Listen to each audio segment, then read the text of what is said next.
And good afternoon, everyone, and welcome to Alumni Field here at the campus of WInnacunnet High School for today's Division I NHI AA playoff game between your hometown WInnacunnet Warriors and the Salem Blue Devils. MH? Down here on the field, a little windy here. We'll see how the ball play comes in, but right now skies are looking a little cloudy, but we'll see how that goes on with the rest of the game. Back to you guys.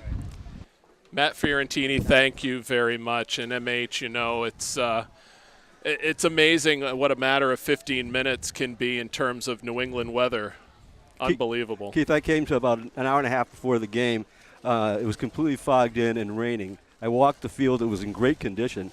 And all of a sudden, 15 minutes ago, the rain's cleared up, but the wind has really kicked in. Yeah, and you might be able to hear it a little bit in the back of our microphones. We're sheltered, obviously, here in the press box. Our good friend, senior Matt Fiorentini, who's going to be doing our sideline reporting, is going to be in the teeth of the wind today for sure. But if you were to take an opportunity to see the field here, you'd see the wind is coming basically straight across the field. It's got to be blowing at least 25 miles an hour. It is extremely strong. Right, and the field, like I said, is in very good condition. And there won't be much throwing of the ball today, Keith. Neither team likes to throw the ball that much, but it'll be very, very difficult to put the ball in the air today. Yeah, absolutely, MH. And, you know, between special teams, the kicking game, the passing game, you know, it's certainly going to be a challenge at times with this wind, and it will bring up probably the number one key of today's game, MH, which is going to be ball security. That's right. And the bottom line is Winnacunnet's had a great deal of problems this year holding on to the football. They've turned it over in the last 3 games. The only 3 games they've lost this year, they've turned the ball over 12 times. All right. Well, coming up, once again, we've got Winnacunnet and Salem here from Hampton. I didn't come this far to only come this far. I hear some people saying things like, when I make it, when I get to the top. I'll keep working hard until I get to the top. Until I reach my goal. Let me tell you something. There is no end. Winners never stop. If you reach your goal, set a bigger goal. If you get to the top of the mountain, find a bigger mountain. It's the journey.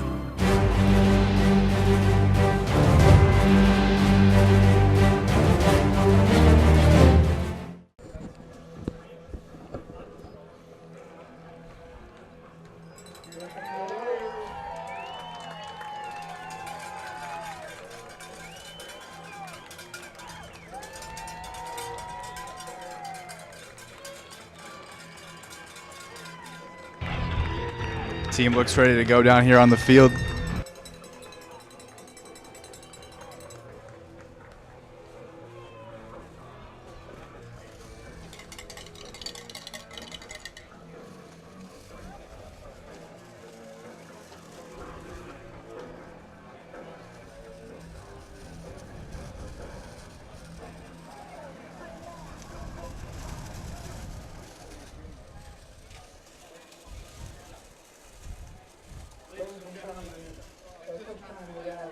Please rise and remove your hat for the playing of our national anthem.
All right, MH, and after that rendition of the national anthem, now we've got the captains for both the WInnacunnet Warriors and the Salem Blue Devils coming to mid-stripe, MH, and really looking forward to this game. I think it's going to be a bit of a rematch from the previous game that we saw, that Salem was victorious here a couple weeks ago in Hampton in a showdown, really, of this playoff game today. Right, and that game was October 12th, Keith, and the bottom line is that I thought that Salem played one heck of a game. They were able to make adjustments early in the second quarter and move the ball outside and did a wonderful job.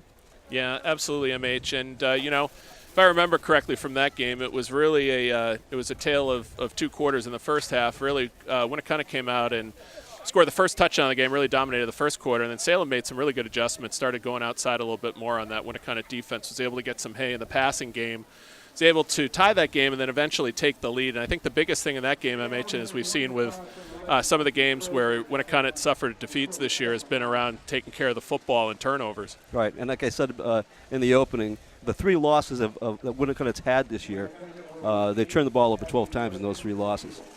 Yep. Well, Salem, qualified as one of the two wild cards out of the Southeast pod. Salem's got a record of 7-2. Their only two defeats were to Londonderry, who's the number one seed coming out of the South Division, and to Wyndham in a very close defeat. So this Salem team has beaten some of the iron of NHIAA Division I football this year. They had a good win against Pinkerton earlier. And WInnacunnet coming into this game is 6-3. They're winners of the East Division, and they had wins against all of their opponents in the East, and then only suffered defeats against the Salem team, Londonderry, and Pinkerton. They lost to Pinkerton in their last outing here at Alumni Field on their senior night home game by a score of 40-13. So. Certainly WInnacunnet here is going to be extremely interested in these first couple of series, is probably keeping control of the ball, MH, and trying to think of any other sort of words of wisdom before this game kicks off today. Well, WInnacunnet comes in a completely different trajectory into the playoffs than Salem does. Salem has won the last three games. WInnacunnet's lost three of the last four, Keith. So WInnacunnet's got to stop and breathe, understand that they played this Salem team very well in a loss 3 weeks ago, but they can play with Salem. Yeah, they can. And, Salem's very strong in all facets of the game. They have a good quarterback. They've been able to run the football. Their O&D lines were pretty impressive last time we saw them here as well. So this definitely will be a challenge, as it should be, with playoff football here. And as you can probably see, there's a lot of wind blowing here, so we're going to keep a close eye on the kicking game on both sides. And we're just about ready to kick off here, and it's a good kick that's going to drive Luke Granger, and the ball goes out of bounds over on the right side at about the 8-yard line, so a break right away for WInnacunnet. And he was able to keep the kick under the weather, though, Keith. I think he purposely tried to kick that ball low because he didn't want to get it up in this wind. It's going to be a first down and 10 coming up here for the Warriors. And with the foul on the kick out of bounds, the ball will be spotted automatically at the 35-yard line. And WInnacunnet will have first down and 10. Coming out looking in their traditional veer, one receiver near side, one receiver far side. Granger and Fuller in the backfield. First down, Warriors. Joe LaRosa, quarterback, pitches out to Granger. The football is on the ground, and Salem has recovered the first play of the game, and it was number 56, Connor Shute, a senior for Salem. And just what we were talking about, MH, has shown itself 5 seconds into the game. And this has been WInnacunnet's problem all year, Keith. They're a good football team that has turned it over and have bad penalties throughout the season this year. Wow, so Salem gets a gift coming out right out of the chute. Quarterback is number 7, Kyle Poulin, who's had a good season. First down and 10 for the Blue Devils. Single back, 3 receivers. Receiver in motion is number 3, Riley Mulvey. He's one of their special athletes that gained 7 yards on first down, MH. Yeah, and this is what you're going to see, Keith. They're just going to run the ball around on the outside, I think. I think they learned from the last game not to run through the tackles or between the tackles and just take it outside a little bit. All right, so second down coming up here. Again, to get a first down, Salem's got to make it just to about the 20-yard line. So this will bring up a second down and 3. This time, dual backfield coming up for the Blue Devils on second down. This time the give is to number 24, Brandon Wall, another one of their running backs, and he is very close to the sticks. And they have 3 backs that they really rely on, Keith. We've got William Ashad, Riley Mulvey, and Brandon Wall. Yeah, and they did the majority of the work when we saw them here in October. So, Matt Fiorentini.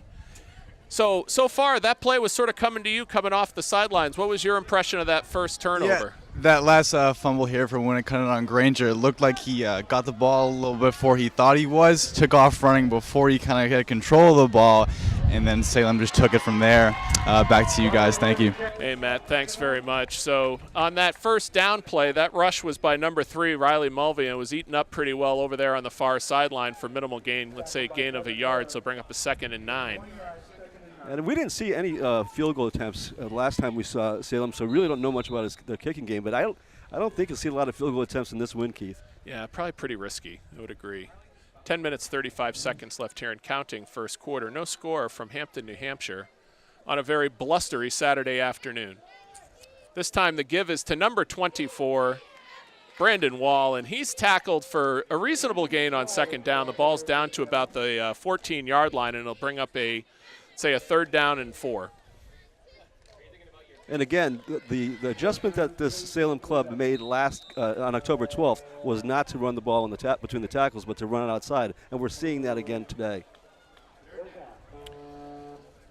3rd down and 4 coming up from the 13-yard line.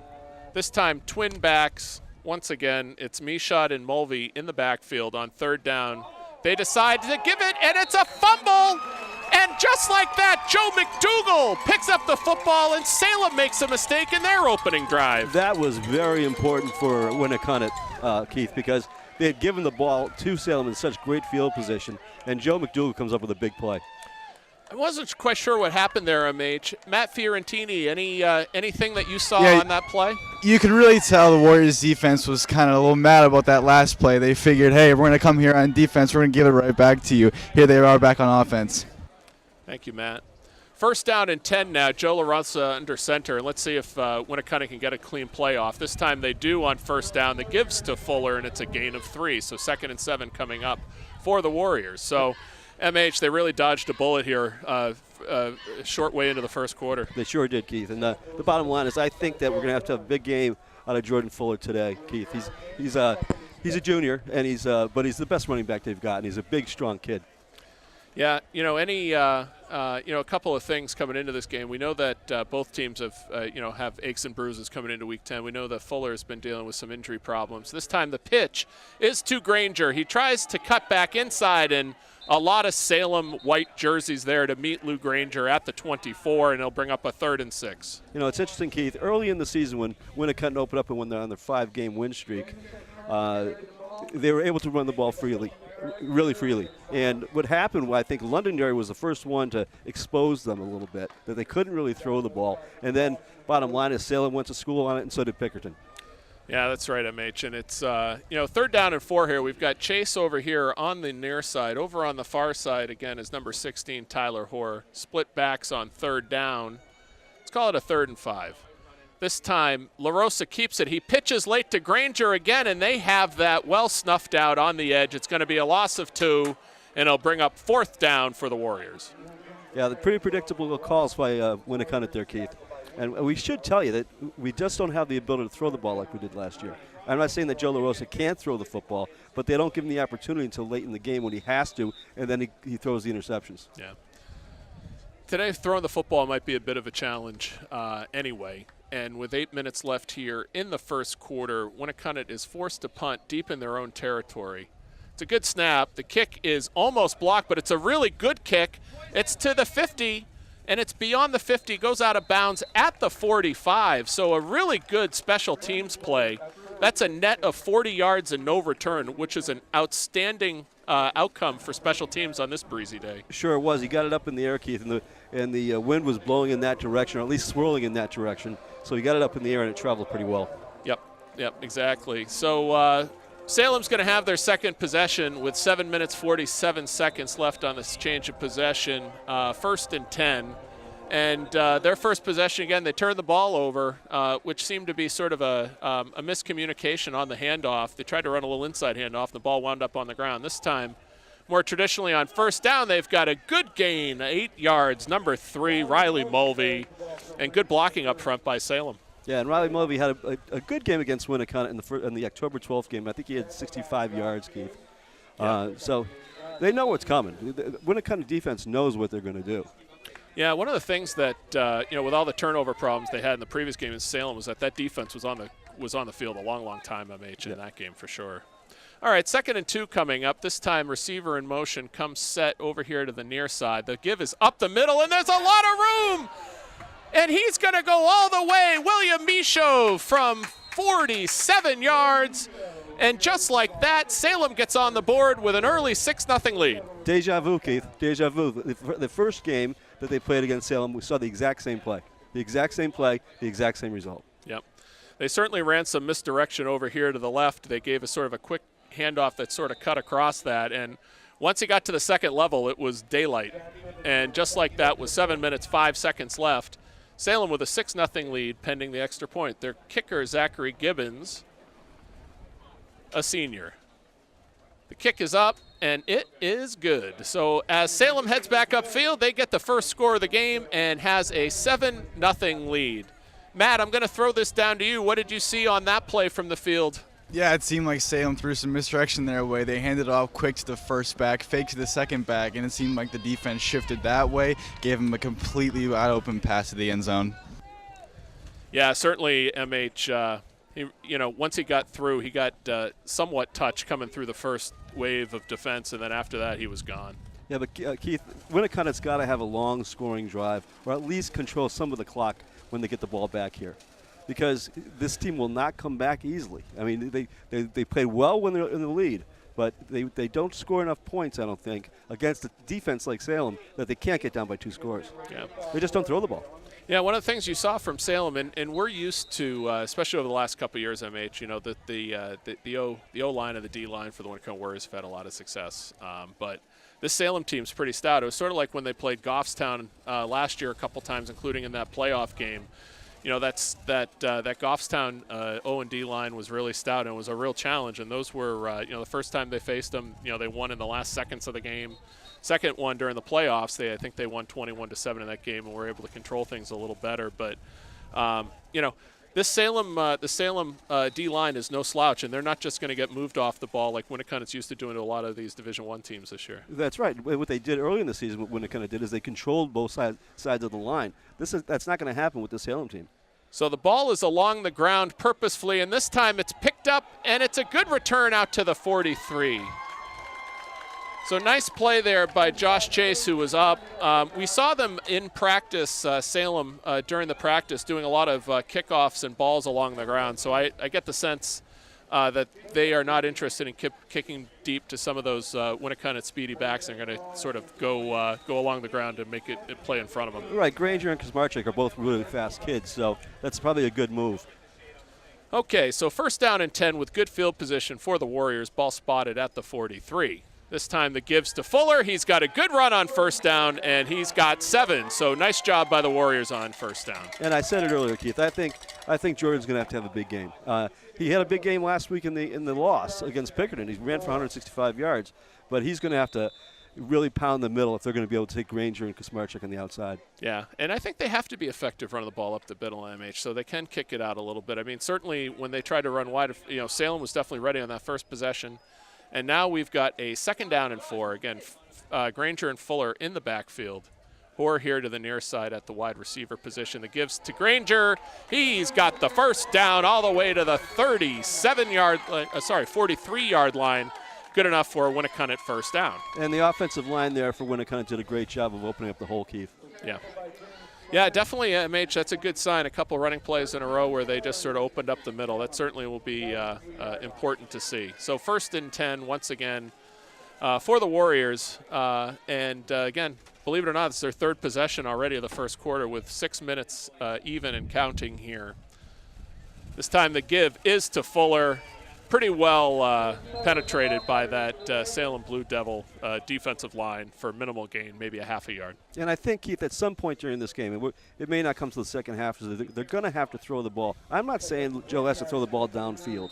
I'm saying they've got to use Joe McDougal coming across the middle. He's 6'6", he's a big target, and that'll keep the linebackers honest for Salem. Yep. So 2nd down and 9, ball spotted at the 42, so they do give them about a yard.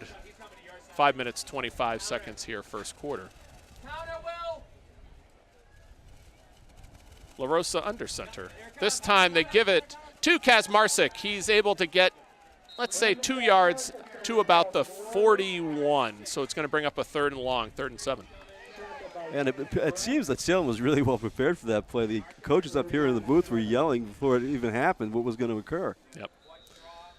Yeah, they definitely they thought that there was some sort of counter on, and certainly there was, which was Kazmarczyk coming in from the flanker position to take the handoff. So 3rd down and 7 coming up.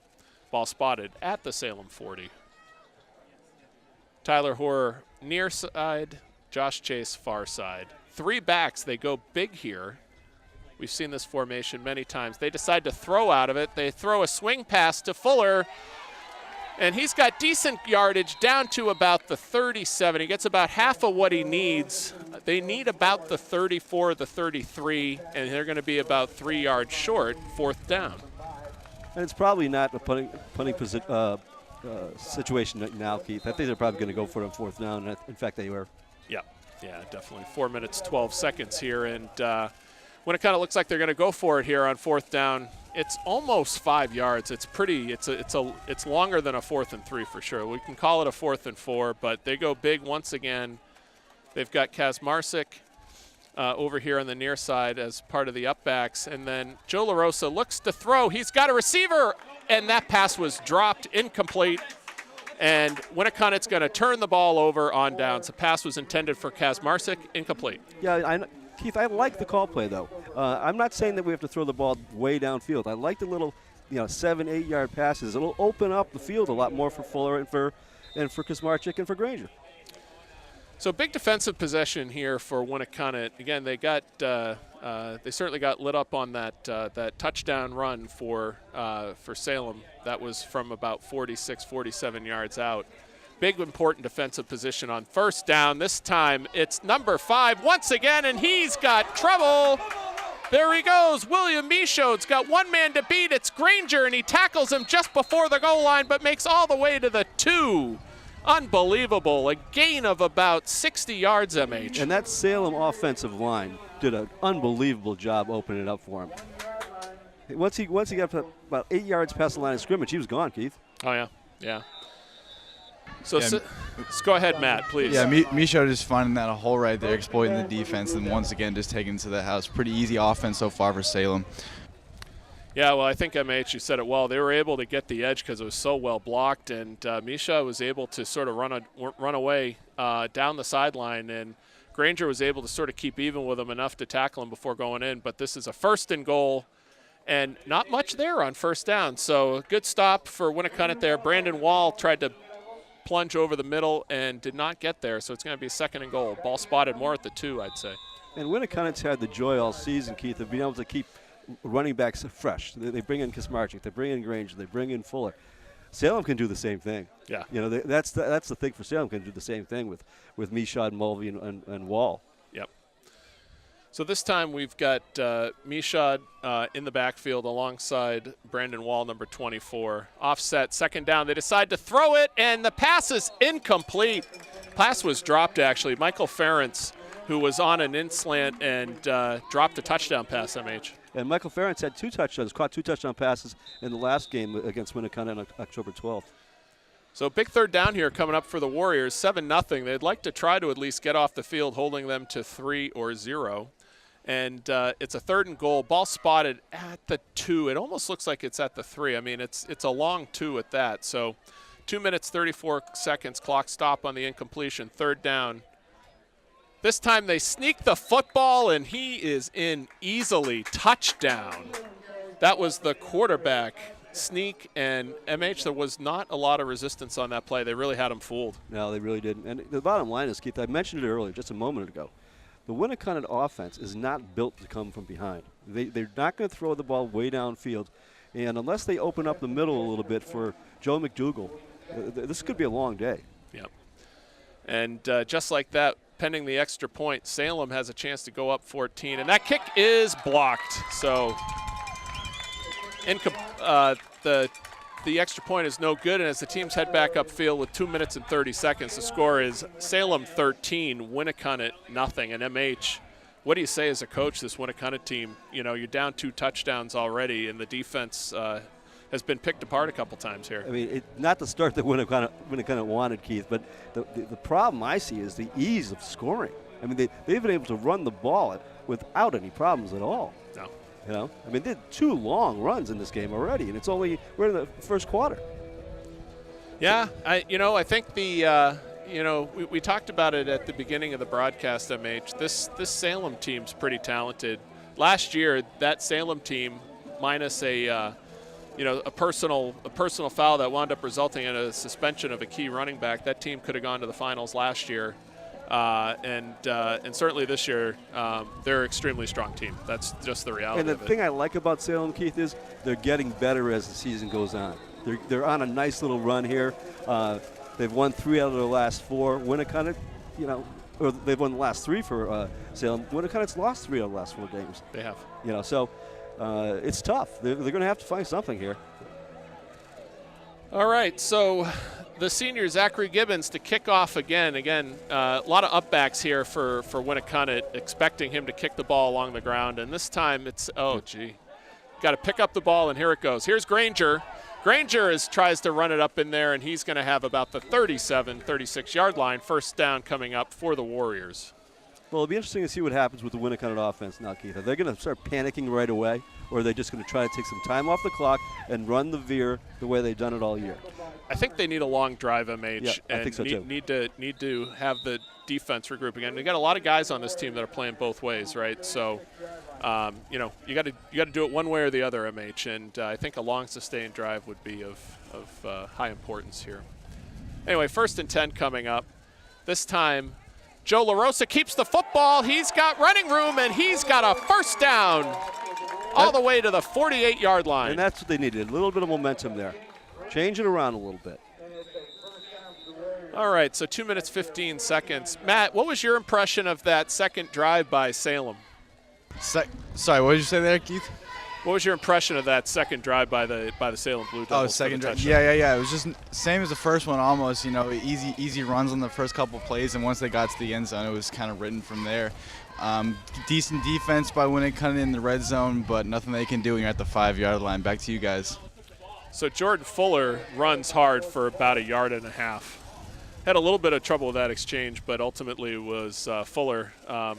Was facing a lot of resistance in the middle of that line by that big Salem defensive line. I don't think Joe had made his decision whether he was even going to give it to him. I think he was trying to pull it back and take it around the side.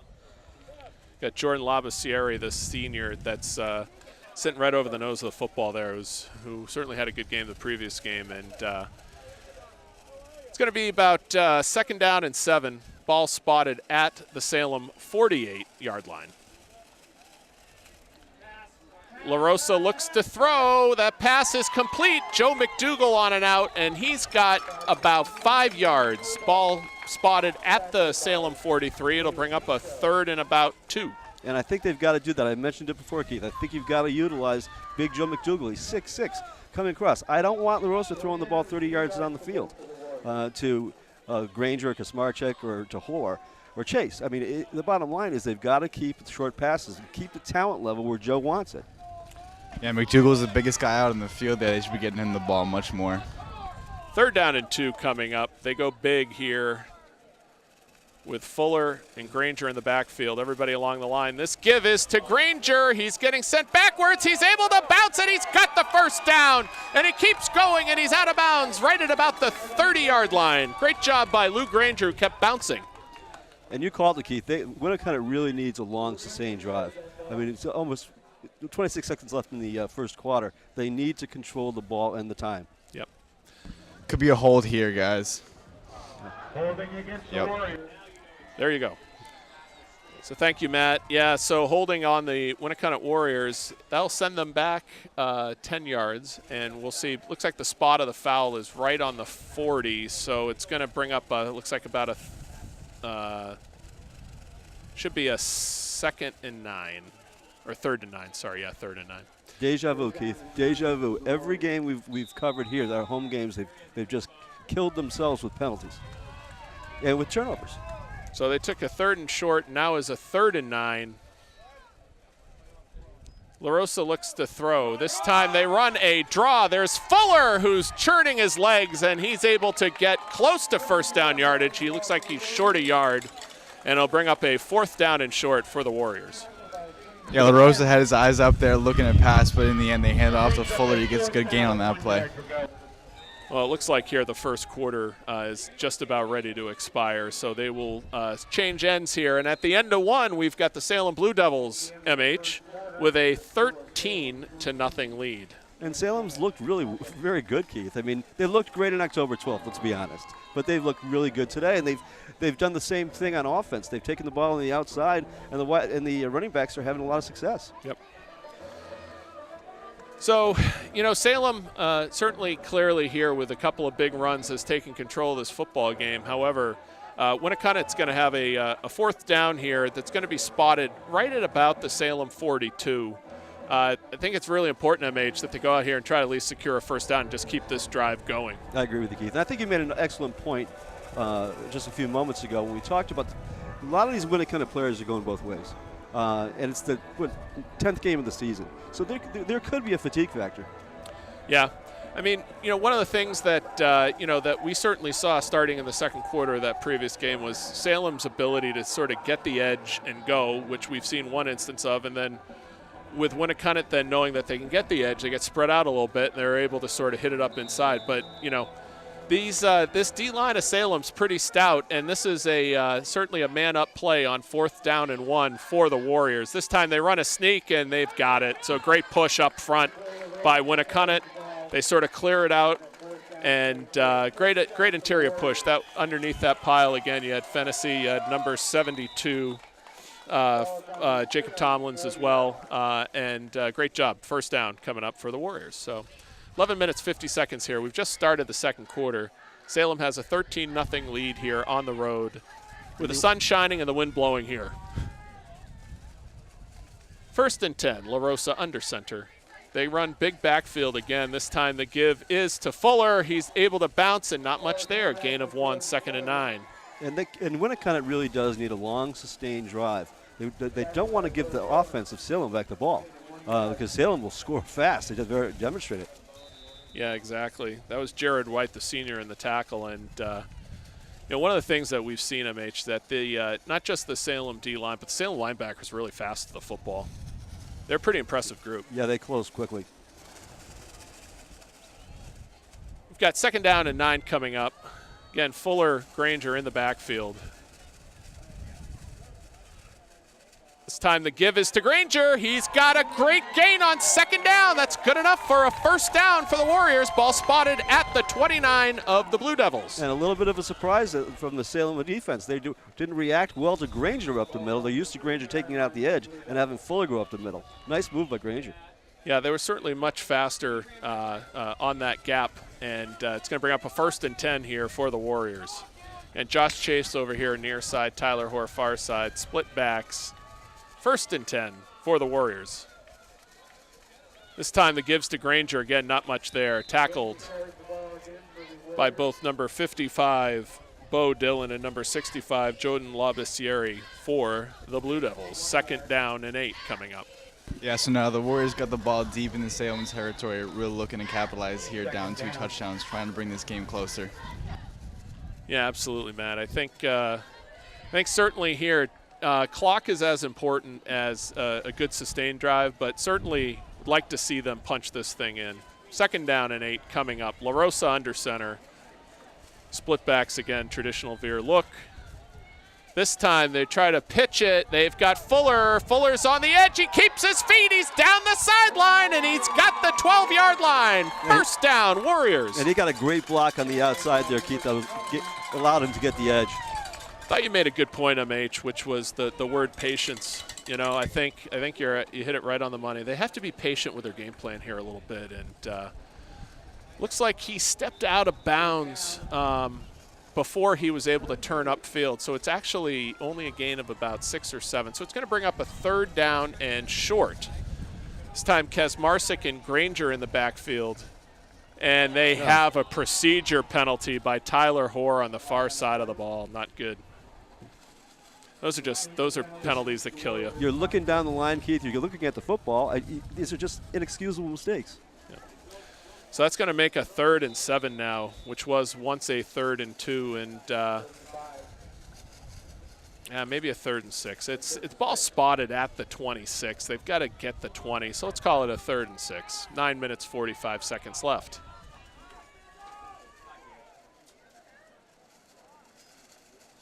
This time LaRosa looks to throw. He's got a receiver open, and it's intercepted. He tried to throw it into the wind, and the ball absolutely died out there, MH. You could see it. He threw it into the wind and into coverage, Keith.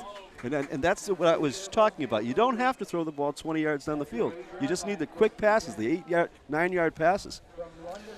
So WInnacunnet turns the ball over for the 2nd time in the first half, and even though they've pinned in Salem deep, they still have 0 on the board. So 13-0 here. Salem with a 1st down and 10. The ball spotted actually at about the 6-yard line, and WInnacunnet really needs to get off the field here. 1st down, good running coverage there. That time it was tripped up by number 62 for WInnacunnet, who is Keith Albergo.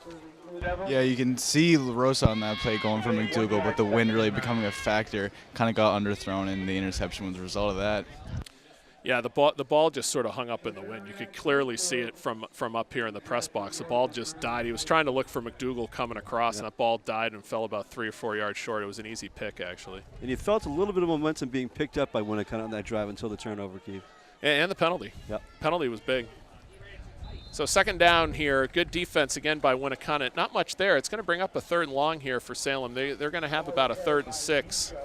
Really important for WInnacunnet to get off the field here on 3rd down with 8 minutes and 48 seconds. Again, they're losing the turnover battle here 2-1 and losing the game 13-0 on the scoreboard with 8 minutes and 40 seconds left, 2nd quarter. And this would be a big stop for the defense. The defense needs this. They've given up 2 long plays. They need to get their own momentum back. Yep. Okay, so 3rd down and about 5 coming up for the Blue Devils. They've got 2 receivers to the far side. This time they decide to run in that direction. They've got a run blitz, and it is absolutely destroyed. That was Tyler Hoare who made up for the for the penalty, and came in on a run blitz and had it timed perfectly. 4th down coming up, and Salem will be forced to punt. What a great defensive call that was. Oh yeah, that was awesome. So now we'll see what happens with the punt with this wind here, Keith. Yeah. I think it's a big deal. You know, right now we can see Lou Granger, who's got his feet on the right about the 37, 38-yard line. Salem will be punting right from their goal line and probably a little bit deeper into their end zone. So, you know, same thing with this wind. Long snaps, other things are huge factors. So let's see if Salem can execute here. 4th down and 9. The snap is high. It's trouble. He somehow got the kickoff. Oh, my gosh. He tried to field it, and he almost fumbled it. Oh, my goodness. I think the kick was partially blocked, Keith. It came out went about 20 yards. It was recovered and almost fumbled again. Matt, what did you see on the sidelines down there? Yeah, on that one, it looks like the snap was way too high. The kicker kind of had to back up to catch it, and by the time he had the ball down, there was already Warriors all over him, kind of a muff kick there, and we're here now almost inside the 30. So the ball spotted at the 14, 1st down and 10. So if you look at the change of field, it was actually to the benefit of WInnacunnet even on the interception. So 1st down coming up here. WInnacunnet really needs a touchdown. This time the give is over the left side. Kazmarczyk, a couple of extra effort. Looks like it's down to the 10. It's a good 4 or 5 yard gain on 1st down. So nice job by the Warriors. And WInnacunnet's got to take advantage of this. They got the partial block. They've got great field position. This is where you grab some momentum. Yep. Because let's be honest, Salem's controlled this game so far. And if they can score and go down 13-7, it kind of nullifies what Salem's been able to do to him. So that was Lou Granger on that first down run, and Kazmarzik now checks in on 2nd down and 5. This time they give the ball up the middle, and Fuller has a good 4 yards on 2nd down. He just bowled over the defensive linebacker and was able to basically get a few yards falling forward. It's going to bring up a 3rd and short for WInnacunnet. I'd keep running the football, MH. You just got to keep pounding them. I would too. Yeah, it's very important to get Fuller going early because it's going to tire that defense out and create more opportunities as the game goes along. Yeah, Fuller is a punishing back. No doubt about it. Only a junior. 3rd down and 2 coming up for WInnacunnet. This time the give is to Granger. He may have enough for a 1st down, but shy of the goal line. They're chopping it like it is a 1st down, and it's going to be a 1st and goal for the Warriors. 6 minutes here left, 2nd quarter. WInnacunnet really looking to punch it in, and let's not make any, let's not make any sort of excuses about this. This is really going to be hard-nosed football to get this thing in the end zone, MH. And this is where it's got to happen, though. They've got a 1st down. They're inside the 10. They've just got to go down and score this ball. 1st and goal at the 3. This time the La Rosa keeps it. He decides to get in the end zone. It's a touchdown. Joe La Rosa with 5 minutes and 46 seconds left. WInnacunnet gets on the board and closes the lead to 13-6, pending the extra point. And it's a huge momentum change, Keith. I mean, let's be honest. Salem has controlled this first half of this football game. They were clearly the better team. WInnacunnet has turned it over, had bad penalties, and here if they score here, they're going to be down by a touchdown. That's it. The extra point. It looked like a quick read option there. La Rosa decided to keep it and took it for himself. 6 points for the Warriors. Well, that kick is up, and it is good. Hunter Midori with the extra point, and as the teams head back upfield, WInnacunnet pulls to within 13-7 and a huge touchdown for the hometown Warriors. Very, very important. I think right now the coaching staff's got to go out to that defense and say, listen, guys, we've really got to stop them here. We've got to stop them here. We can't let them take another long touchdown run on us. Let's be disciplined, stay in our gaps. Yep, absolutely. And, the nice thing was they had that 3rd and short. They had the false start by Tyler Hoare. They had the interception, and then they were able to quickly get off the field and then create a little bit of havoc on special teams as well. A poor punt. Ball landed in the 13. They just punch it in. So, field position in these games, is such, it's all about MH not giving up these long runs. You got to just keep it in front of you as best you can. Right, and take advantage of the other team's mistakes when they made it. When they make them. Salem made a mistake. WInnacunnet was able to take advantage of it. Yeah, and Salem's really made 2 mistakes today. They had the turnover when they could have punched it in and really punished WInnacunnet, and then they also had this bit of a miscue on special teams. So. Here we go. Midori to kick off. The ball is off the tee, and they will re-tee it. So traditional look here, sort of 5-3-3 look for Salem. Only 5 people near the line, and they kick off. Midori has a good kick, actually. It's going to drive Salem to about the 15. And that's number 24, Brandon Wall, who keeps going. He's got running room, and he's all the way down to the 46-yard line. A great special teams return by the Blue Devils. Keith, he ran completely across the field from the near side where we are, across the field, and was able to get some huge yardage. I just can't believe that they weren't able to track him down. Yeah, well, we saw it live and in action. If we look at these kids, I mean, certainly Salem's triple threat running backs are really talented. They're fast. They play all over the field basically. All right, 1st down and 10 coming up. Salem looking to throw on 1st down. He's looking up the field. The ball hangs in the air and incomplete. Dangerous play. Number 2, Alex Weston, the intended receiver. Really incomplete. Dangerous play, Keith. But that ball got up in the wind, and I think it really carried. The wind is swirling around here. Yeah, it is blowing severely. Like you saw that ball, and the thing wound up, he might have thrown it to the middle of the field and wound up on the left hash, right? That's right. That's right. And going the opposite way, when it cut through the interception, the ball just stopped in the air. I'll be honest with you. I thought Granger had really good coverage on that as well. Yeah, I thought so too. Like he recognized that right away. He saw the streaking receiver coming out of the backfield and was able to cover that up. 2nd down here. Another big running play for Salem. They're really able to get a lot on the ground. They get about 9 yards. That time it was number 3, Riley Mulvey, and he's got 9 yards. He'll bring up a 3rd and short for the Blue Devils. And the Salem offensive line, Keith, is moving the defensive line of WInnacunnet. They're having no problem getting through the initial stages of the defense and really relying on the linebackers to make all the tackles. Well, we know why they had these high wind advisories today, MH. The wind is really, really blowing. Yeah. So again, we're sort of sheltered from it, and the folks on the home bleachers are, but the Salem crew on the roadside is certainly in the full face of the wind on 3rd down and short, and they've got enough for the 1st down. So Salem executes on 3rd down, and they're going to move the sticks. Ball spotted at the 33, 1st down. Not only is it breezy, Keith, the temperature's starting to drop as well. So it's I think the second half we could be a little chilly. Well, I did bring my hat and gloves, MH. No doubt about it. So, Matt, what do you think of this Salem drive coming up, responding to the touchdown?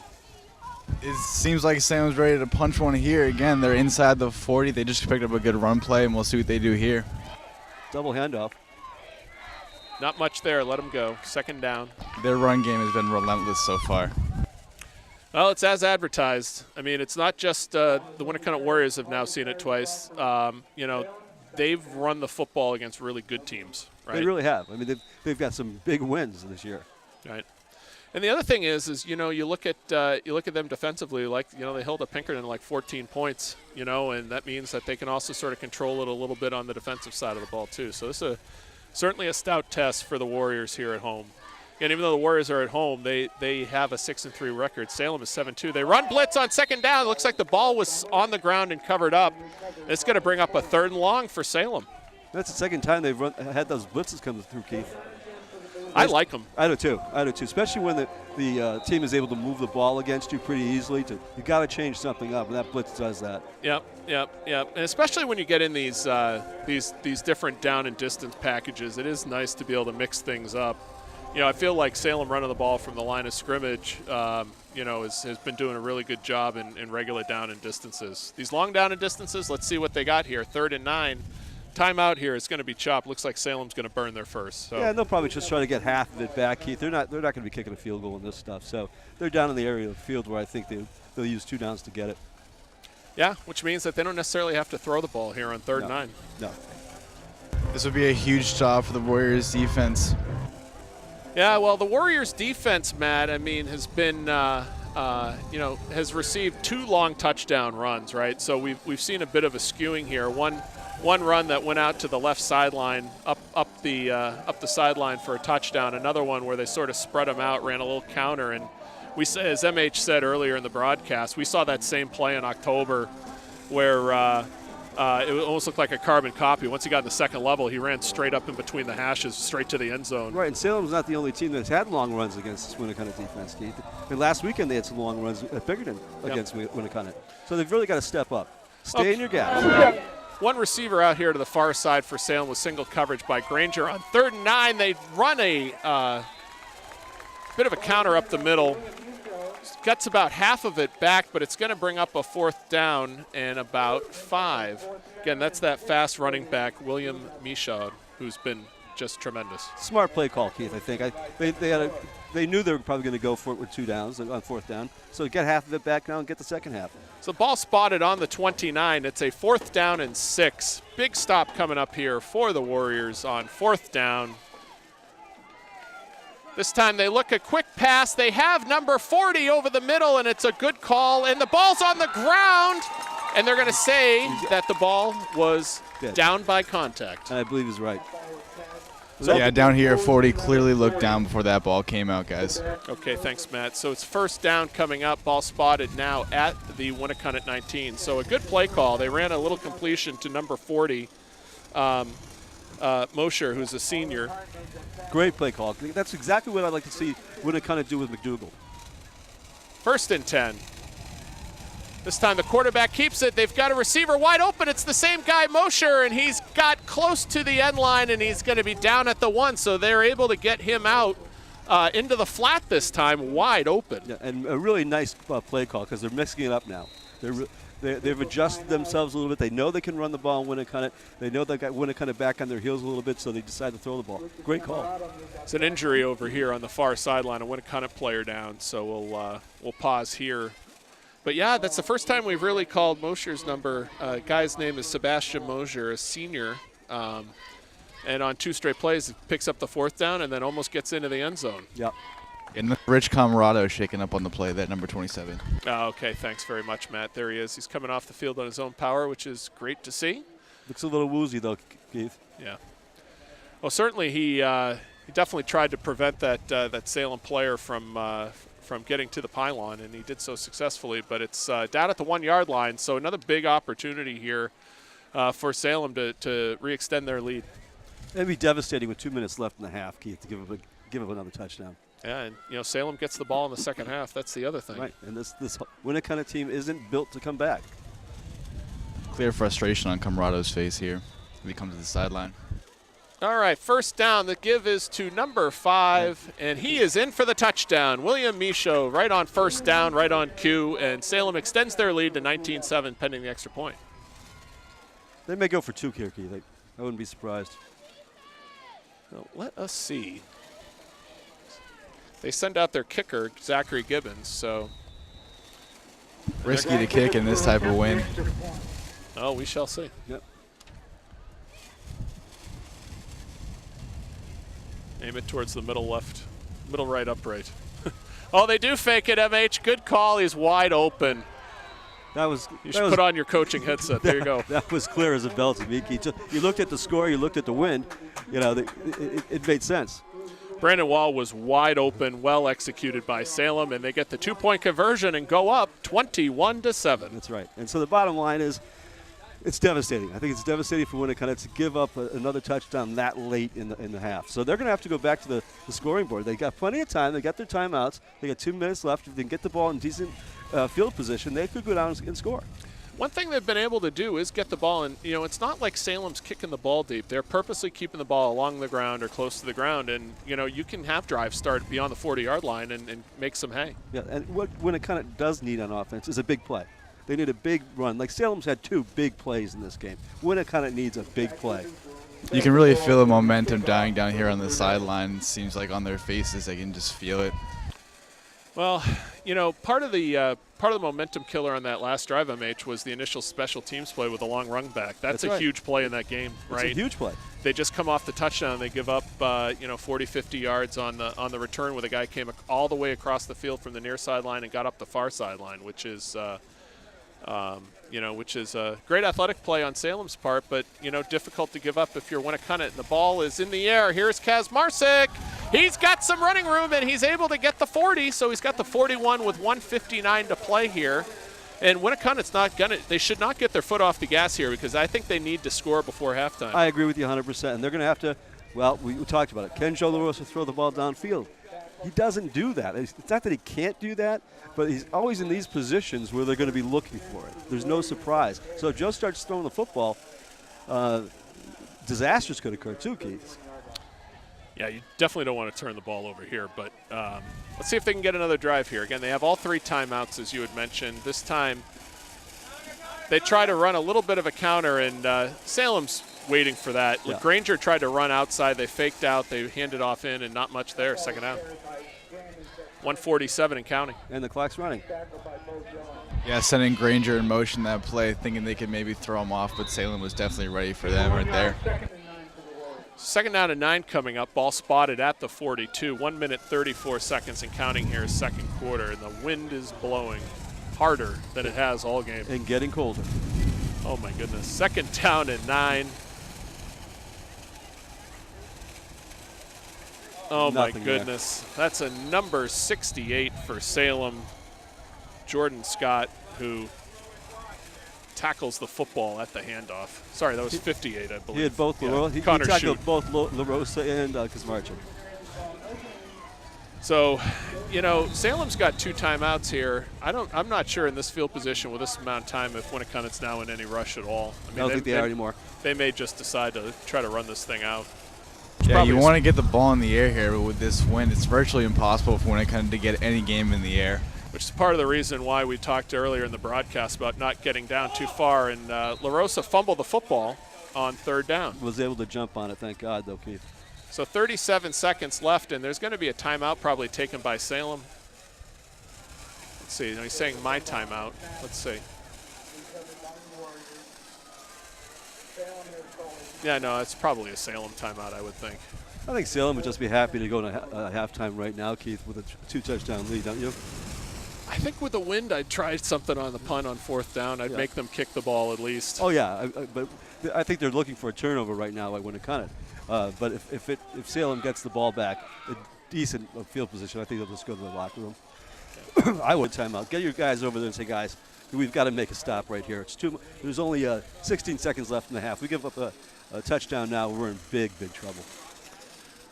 Well, we certainly have a special guest for you guys at the half. We have Russ Francis here, former New England Patriot, San Francisco 49er, who's in our booth today, and we're certainly going to enjoy bringing you some of that experience during halftime.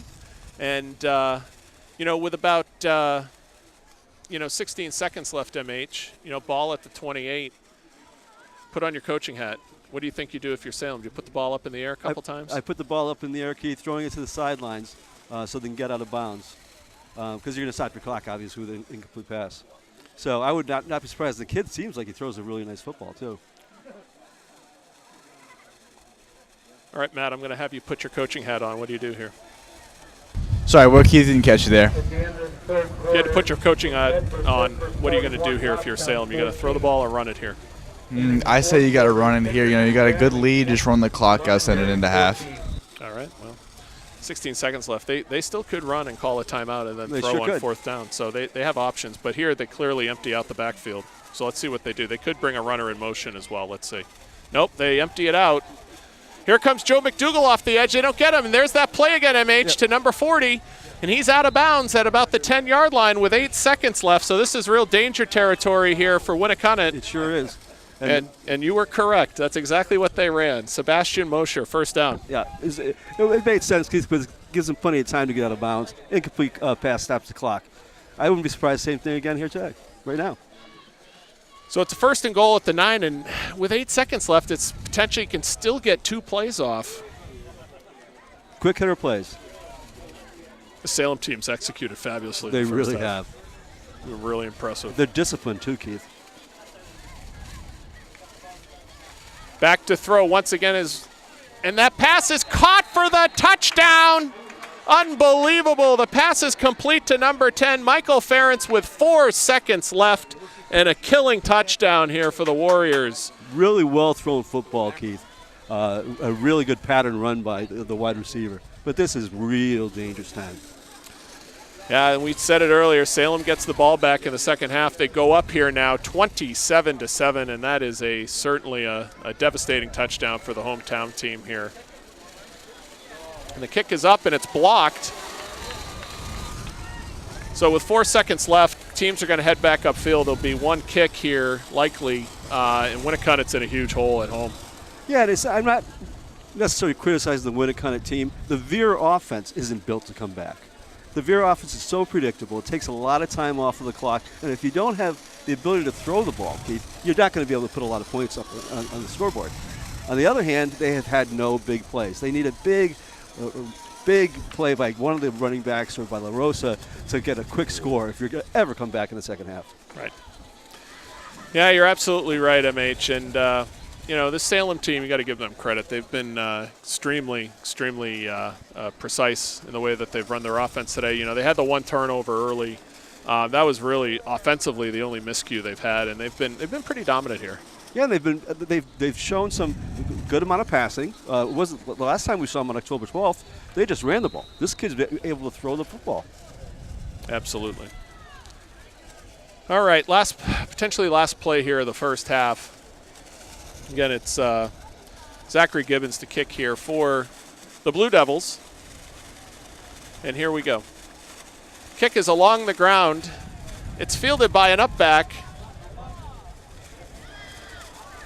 And that's going to be the last play of the first half. Return to the 40. And as we hit halftime here from Hampton, New Hampshire, the campus of WInnacunnet High School, it is the Salem Blue Devils coming in on the road with 27 points on the board, leading your hometown Warriors 27-7. Gonna get a quick sideline interview here with the coach off on. Thanks, Matt. Coach, mind if I have a second of your time? How'd that first go? What do you think? Not happy. We're not making plays. They're making plays, and we're in big trouble here. Well, and people got to start doing defense.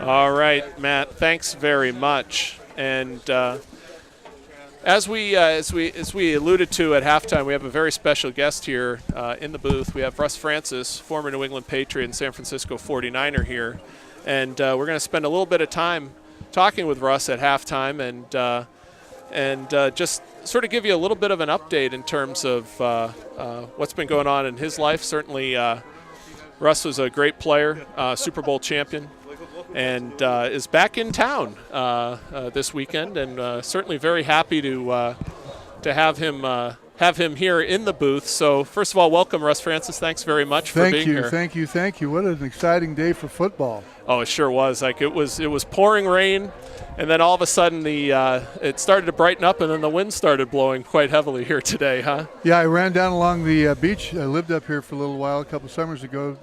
Mr. Johnny Savastano and I used to take our boards out in the canoes and surf a little bit in this real cold water. I'm from Hawaii, so it's real cold for us guys. It doesn't bother you guys.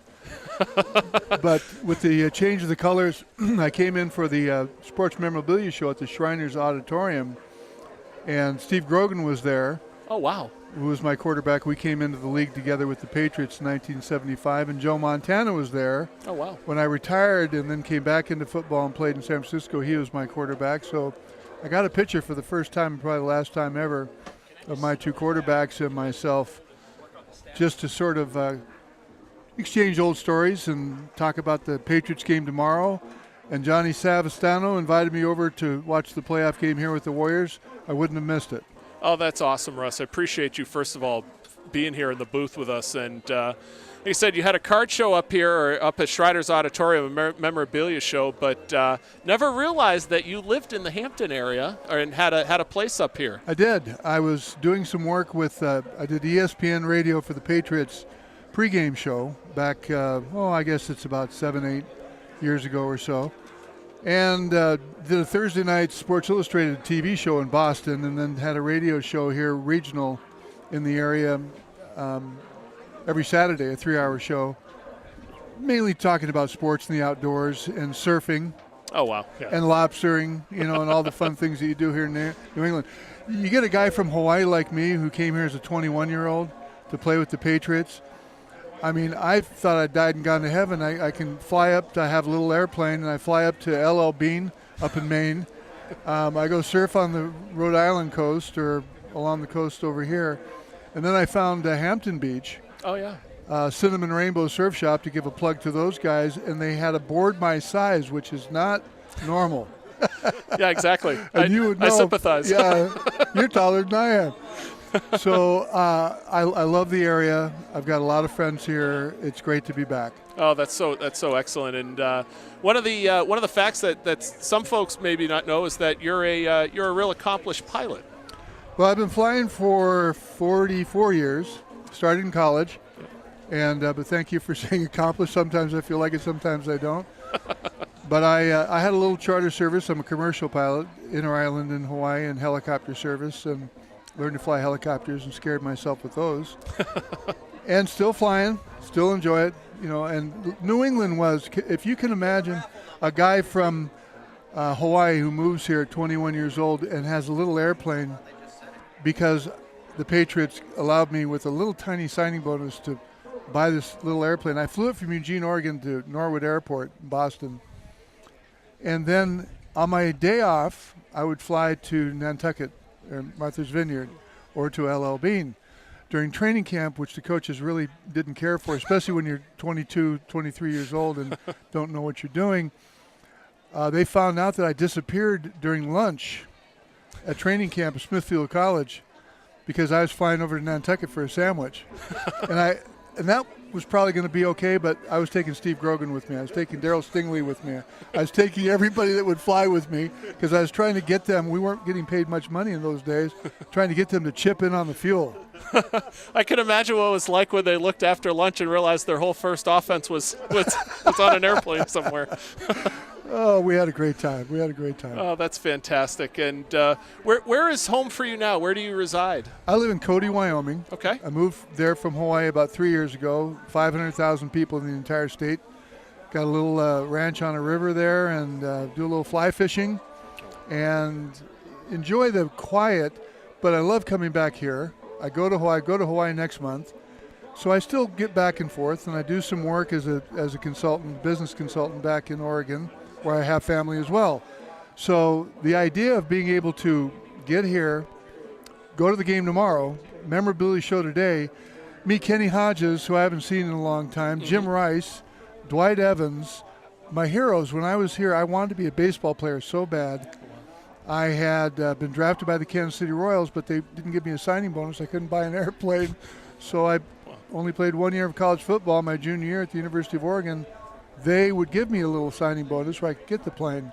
So I went to the Red Sox games every game I could at Fenway. I was in love, still am, with Fenway Park and all the folks that go there. And congratulations to all the Red Sox Nation for the World Series championship. What a great series that was. So I come here and get a chance to see guys I haven't seen in years. And Dick Butkus. Oh, wow. Who wanted to try to give me a forearm shiver as I went in to take pictures today at the memorabilia show. And, of course, got to talk to all the Shriners there in Wilmington. So today was a special day. Steve Grogan, Stanley Morgan, two of my favorite people in the whole wide world, got a chance to go there. And it's open tomorrow. I'm going to go there in the morning because the game's not until tomorrow night. That's right. Then I'm going to Foxborough and going to hang out with the guys. Oh, I bet. And that'll certainly be a special day tomorrow. And, for me personally, growing up, you're obviously a huge name in the area as I was a younger kid growing up. And it's that hurts. Well, yeah, now that I have gray hair, I was too, in right? kindergarten when you were playing. Well, that's why we have MH here on the broadcast as well, too, to keep things real. Yeah, but he and I can commiserate and compare stories. But certainly, both MH and I, we're just like we're broadcasting this community. We also love this community here, and it's a real special place. This gem, the seacoast of New Hampshire. And, JB's. I stopped by JB's coffee shop and found out they were closed. I was upset until I remembered the Galley Hatch, so I went there. They've got a nice little bakery and hot chocolate and everything else. Absolutely. But to come to a high school football game like this, to be able to come here to a team that's done so well in the past, and watch the support, even on a day like today where it's really blowing. You got a fair amount of blue sky, but right. Those seagulls, I don't know how in the world they're landing or taking off. As a pilot, I just wouldn't even be out there. Right. But the kids are playing, hard football. It's tough conditions. Everybody's braving. It reminds me at the old Schaefer Stadium, people all bundled up for the game. God, look it up there, expect the whole stands to be gone because it's snowing and blowing and everything else. And they hung in there just like these people are here today for the Warriors game. Yeah, absolutely. And, you mentioned it pretty well. This Warriors team has had a special run the last couple of years. Last year they went through New Hampshire Division I football undefeated. This year they had a couple losses. They matched up with the South Division with Londonderry and Pinkerton and Salem, who are all really good teams. And but this group of kids, certainly kids that we've known for a number of years, has had a real special run. And just talk a little bit briefly about what you think around the meaning of team and high school football and what this means for these kids, especially for these seniors moving forth in their life. The advantage that they have, and I was lucky and fortunate, I played a couple years of high school football, only 1 year of college football, but my basketball coach, my Little League baseball coach, these mentors that we have in our lives, like the coaching staff here for the Warriors football team, these kids are all going to be impacted by it. It's not just that they won't forget these days and years, many, many moons from now, but it's going to affect the way that they work with other people. It's going to affect the way that they're involved. You talked about being involved in the community, why you guys are involved in doing the games and the broadcast is being part of this community and bringing it to everybody that the kid or won't come out on a day like this.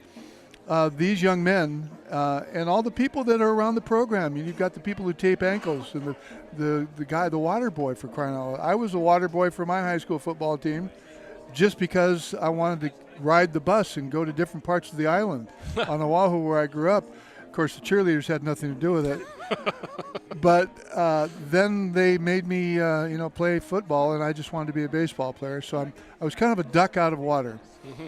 But a lot of these young men here and the coaches will be able to share these memories years and years from now. My high school basketball coach I mentioned as a mentor was a friend of Bill Walsh's and went to college with him, and they boxed and played football together. Merv Lopes just turned 86. Oh, wow. And we talk on maybe a weekly basis. He's in Hawaii, and I'm going over there, so I keep talking to him, making sure that there's a room available when I get there and we can go fishing, because he throws a net every day. Oh, wow. These types of activities, like making it to the playoffs, there aren't a lot of kids with their pads on today. That's right. Or this time of year. That's right.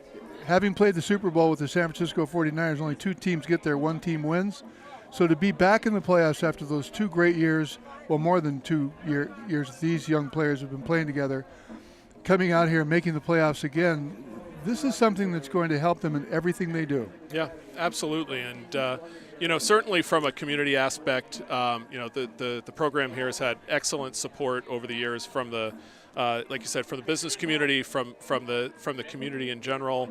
These kids have been playing together probably since the 3rd, 4th grade, and certainly they've had a great run. And certainly, Russ, we really appreciate you coming up here to talk with us, to talk to the community here in the first half. It's such a wonderful experience to meet you. It's my pleasure, and thanks for having me. Yes, thank you. It's I've run into a number of people here just today that bring back stories from the good old days. M&H here. Being one of them. I'm sure we're not done yet because I'm going to be here for a little while, but I want to thank all the people that do support the programs here and the broadcast teams and the incredible equipment. You guys, I've worked for ABC Sports. We didn't have stuff like this. They were all in a big, huge truck somewhere, and they're yelling and screaming and everything. You guys are so calm. Get the job done. Turn the camera this way. Thank you for having me. Yeah, thanks very much. And we're very appreciative, like John Stavastano and all those guys have brought all this together. So Johnny Sav. Yeah, he certainly is one of a kind, and we've really appreciated working with him this year. He's sort of taught us a lot as well. He's a good man. Yeah. He's a good well, man. Russ, thanks again Aloha. very much. Thanks. All right, MH, we are back from halftime. There's only about 30 seconds left here before we're getting ready to get kicked off. And what a treat, Keith, to meet Russ Francis, huh? That was unbelievable, yeah. Like I had, we had talked about at halftime. He was not only a tremendous interview, but really a tremendous person. Has a lot of incredible stories to tell, and certainly was a real pleasure. I'll say that much, MH. That was awesome. And one heck of a football player. Oh yeah, absolutely, and accomplished in so many things. What a very interesting man to meet, for sure. That was a real treat. All right, so we are back here in the second half with WInnacunnet kicking it off into a fairly stiff breeze. The ball goes to the 20-yard line, and this time it's well covered by the WInnacunnet defense. So they clean up their special teams a little bit, and I bet you they're going to come out of here like a house of cards here in the third quarter, MH. Well, they have to, Keith. If you're going into the locker room with the WInnacunnet team, you've got to say to the defense guys, you can't let them score anymore. They cannot score anymore. And we'll give it back to our offense, and we'll try to do something different. Yeah, absolutely. So first down and 10 coming up for the Blue Devils. Ball spotted here right at the 22-yard line. Salem with a 27-7 lead coming out of halftime. And on first down, the given, not much there. So already coming out of halftime, a little bit of energy from that WInnacunnet defense. Very aggressive line there, Keith. They're going to have to attack. They know this is the end of the season if they can't do something right now.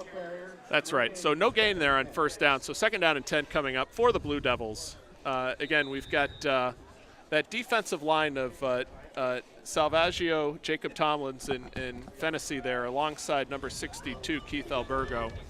And then, obviously, Joe McDougall on the far side. So a five-man front with a bunch of linebackers here on second down and 10.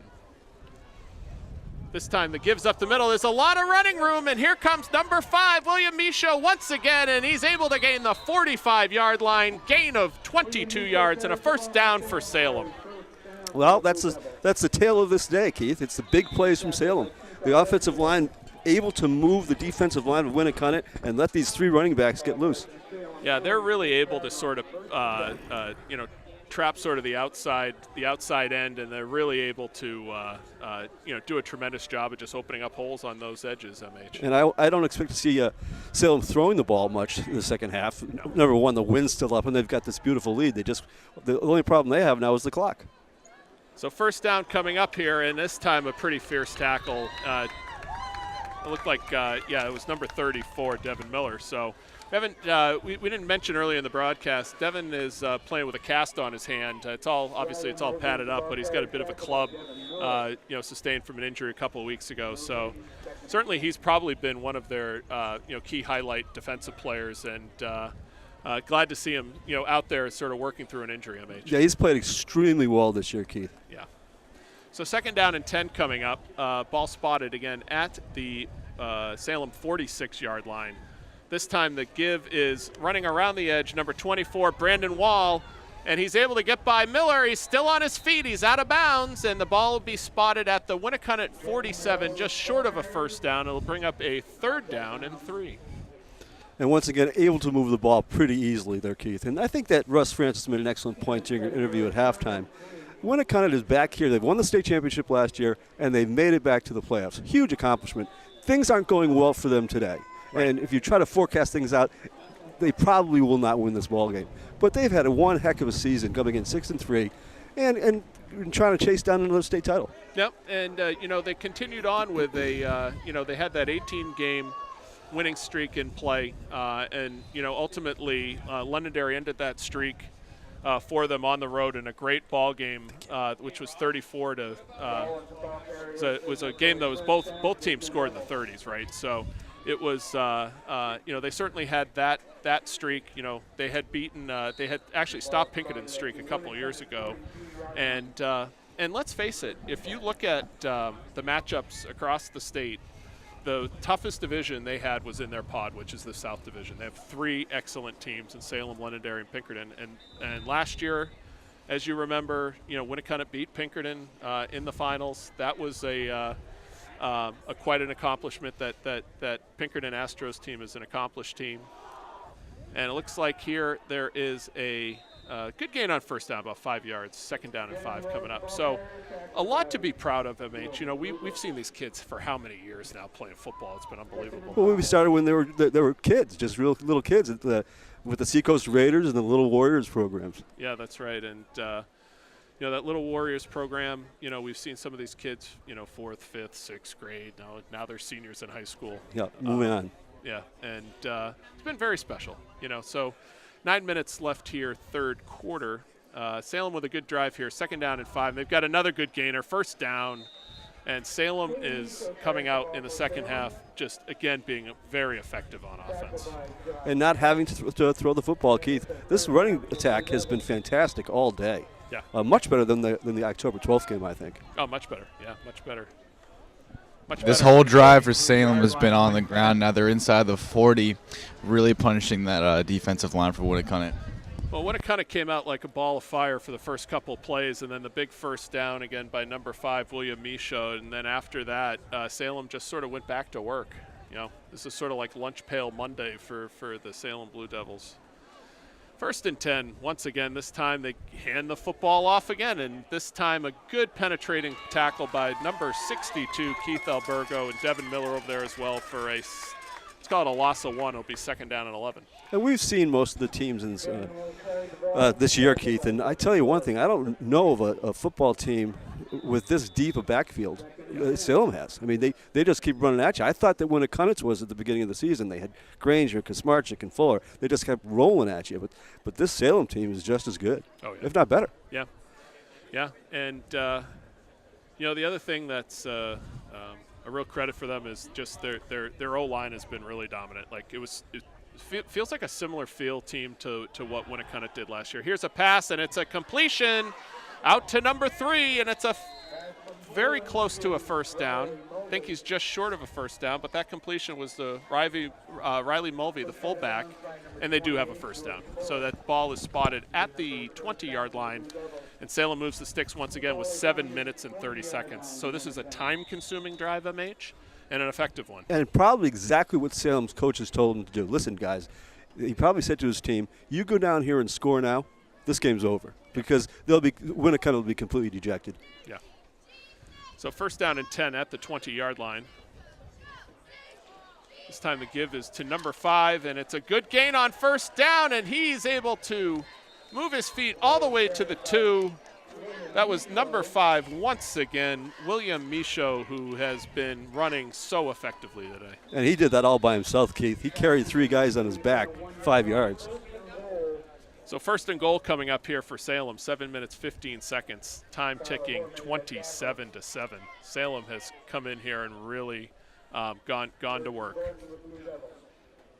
Very penalty-free game, too. That's another thing.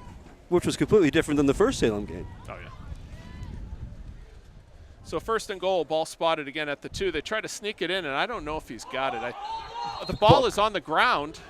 This could be a potential turnover, and it's a turnover. Unbelievable. Salem looked like they were going to go in and get the all-important touchdown and basically put this game away, MH, and they put the ball on the ground inside the 5-yard line. Well, they went in for the sneak, it looked like, Keith, and then he bounced, on second effort, he bounced it out the outside, and that's when the ball fell out, or came out, excuse me. So just when you thought that this thing was pretty much in the books, Salem turns the ball over and gives WInnacunnet a breath of life here, down 27-7. First and 10 Warriors, ball spotted at the 3-yard line. And there's a procedure penalty that's going to be on WInnacunnet, so move them back half the distance to the goal. They'll be at the 1.5. And this wind continues to really whip here at Alumni Field. Yep. Well, certainly, MH, I had a chance to do some leaves on Wednesday before it started raining, and I'm glad I did because there's probably a whole bunch of new ones down now. First down, and let's call it 11. La Rosa under center. He gives it up the middle. It's a good gain on first down. They've got about 4 yards. We'll bring up second and about 7. Salem will just pack it in now, Keith.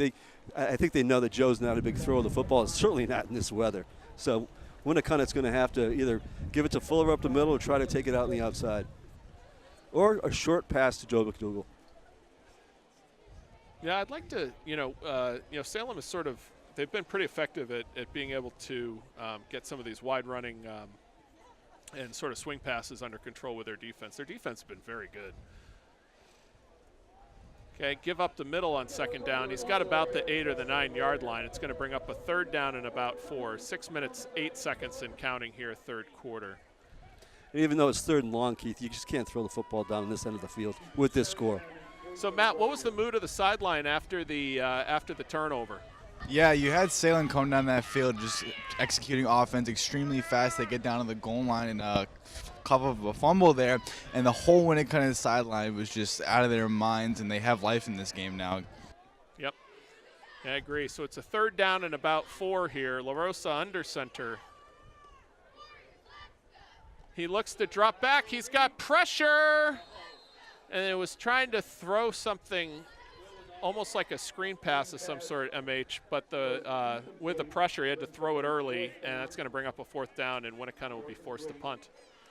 And they're going to be forced to punt from deep in their own end zone, Keith. This is a dangerous spot. It is. All right, so fourth down coming up. Ball spotted right at about the 10-yard line. WInnacunnet would be good to get this thing. Actually, the Salem was very short. He's really short there. Yeah, he's backing up to the 35, 36, 37.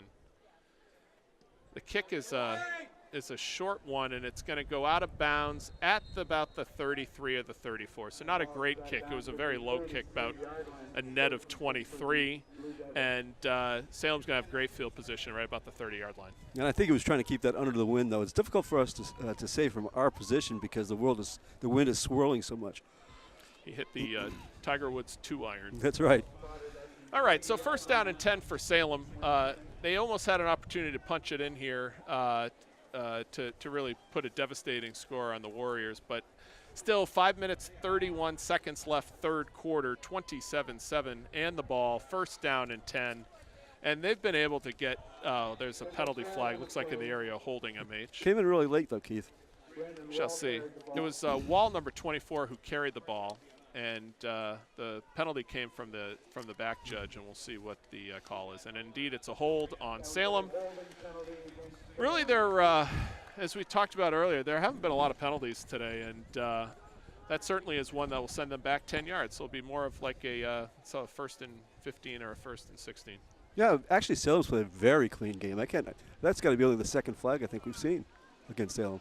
Yeah, so it looks like the hold was sort of right at the line of scrimmage, so it'll be a first down and 20, ball spotted at the 40. So WInnacunnet here is sort of hanging on, 27-7. And, you know, they're going to need stops, right? So penalties help, stops help, but certainly, you know, they'd like to start drives from somewhere outside of their own 5-yard line. Yeah, that's correct.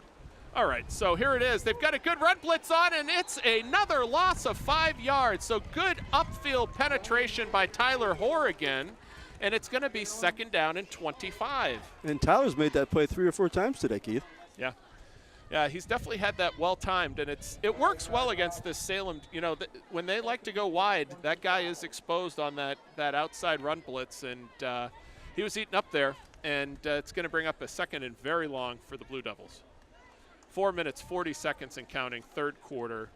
A 3-touchdown lead, 27-7. And I really don't think Salem has to throw the football, Keith. No, and they don't again here.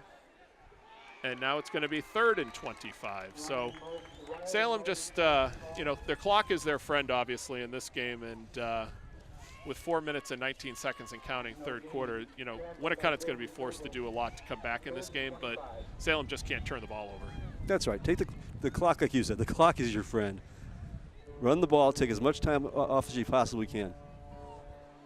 So ball spotted at the 45, third down, 25. Salem's got to gain basically the 20-yard line for a first down. They empty the backfield on third down. This time they've got 24 in motion. They try to run a bit of a swing pass. They have him, and it's well tackled over there by Fuller. And the gain for Brandon Wall was not for a lot, maybe 5 yards. So it's going to bring up a 4th and 20, and Salem will be forced to punt. And we should mention that Jordan Fuller, I mean, he plays safety on the defense. He's obviously the running back on the offense. He's one of these kids that goes both ways and very rarely comes off the field. Yeah, absolutely. All right, so a good stop here for the Warriors. They should get a little bit better field position than their own 2, but we shall see. We've got, again, Lou Granger back standing at about his own 10-yard line. The kicker is number 15, Zachary Gibbons. It's a high snap, and this is going to be trouble! They pick up the football, and they could go all the way! It's Josh Chase who sends it into the end zone, and just like that, the Warriors have life. Now trailing 27-13 on a huge turnover by the Blue Devils. Great play by coming in to stop that punt. The snap was high. I thought he had it controlled, but he couldn't control it. It went to the ground, and that was it. So the punter tried to fall on it. He got knocked, and then the ball was loose, and it was a jailbreak for the Warriors, and a huge play that all of a sudden has tightened this thing up to just a 2-score ball game. And here's the extra point. The kick is up, and it is good. And as the teams head back upfield, WInnacunnet, who is on death's doorstep, is now just trailing 27-14. And you can look down at the WInnacunnet team, Keith, on the sideline, and they do have life now. They really do. They're excited. They think they can come back. They do have plenty of time to do it. They've got the entire fourth quarter and 2:53 left in this quarter. They were about 1 yard away from being basically out of this ball game, and the turnover, and then now they get another turnover, and this one's a huge one. It goes in for a touchdown. And what's the sideline like down there, Matt? Yeah, down here is just complete lively energy over here. You saw that high snap again by Salem's happening earlier in the game. Picked up by Josh Chase, ran it back for 6. Back to you guys. Yeah, special teams, especially at the high school level, can be a great equalizer. There's no doubt about it. And WInnacunnet here now has a little bit of momentum. 2 minutes, 53 seconds again. WInnacunnet trails now 27-14, and they kick it, to about the 23-yard line, and this time it's tackled and he's out of bounds at the 32-yard line.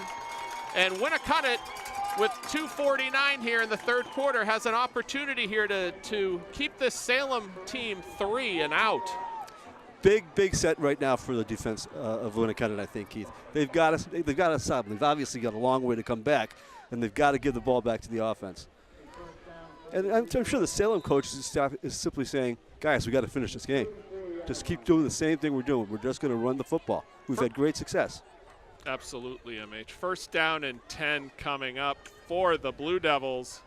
This time the give on first down is a good gain, and it's bounced out to about 9 yards. Once again, number 3, Riley Mulvey, 9 yards, second down. And they've done this all game long. They've had such success running this football.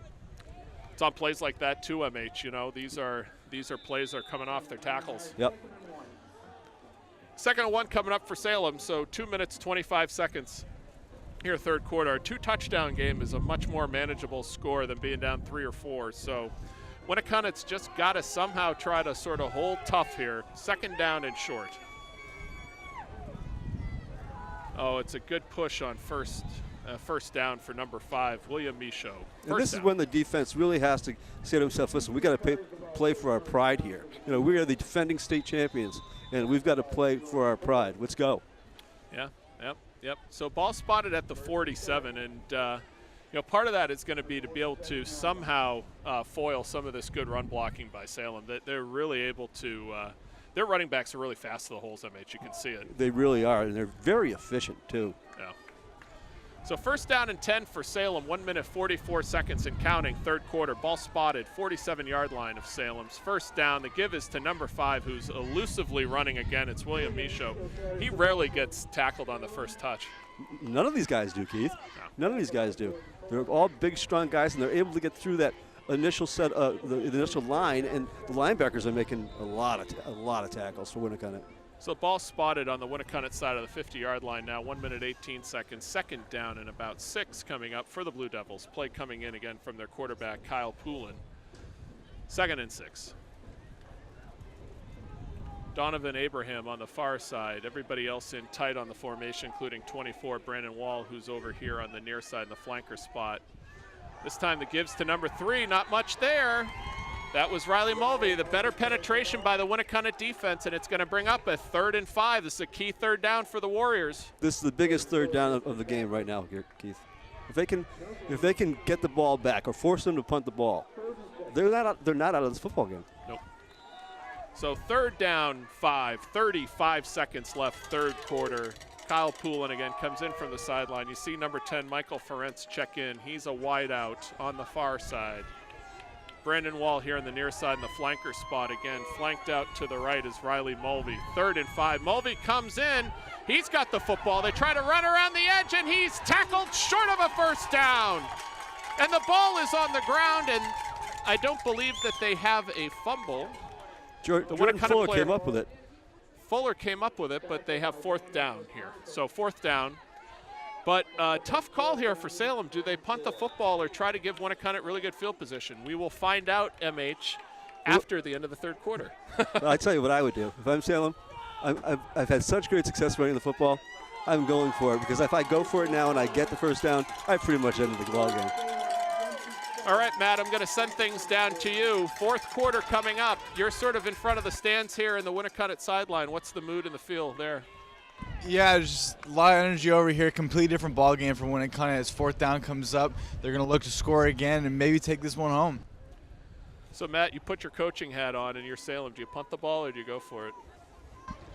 I say you go for it here. You know, it depends. The defense has been looking good all game. I say you trust it. If you go for it, you don't get it. Trust your defense. If you go for it, you might be able to open this game up even more for Salem. Yeah, well. I agree with Matt.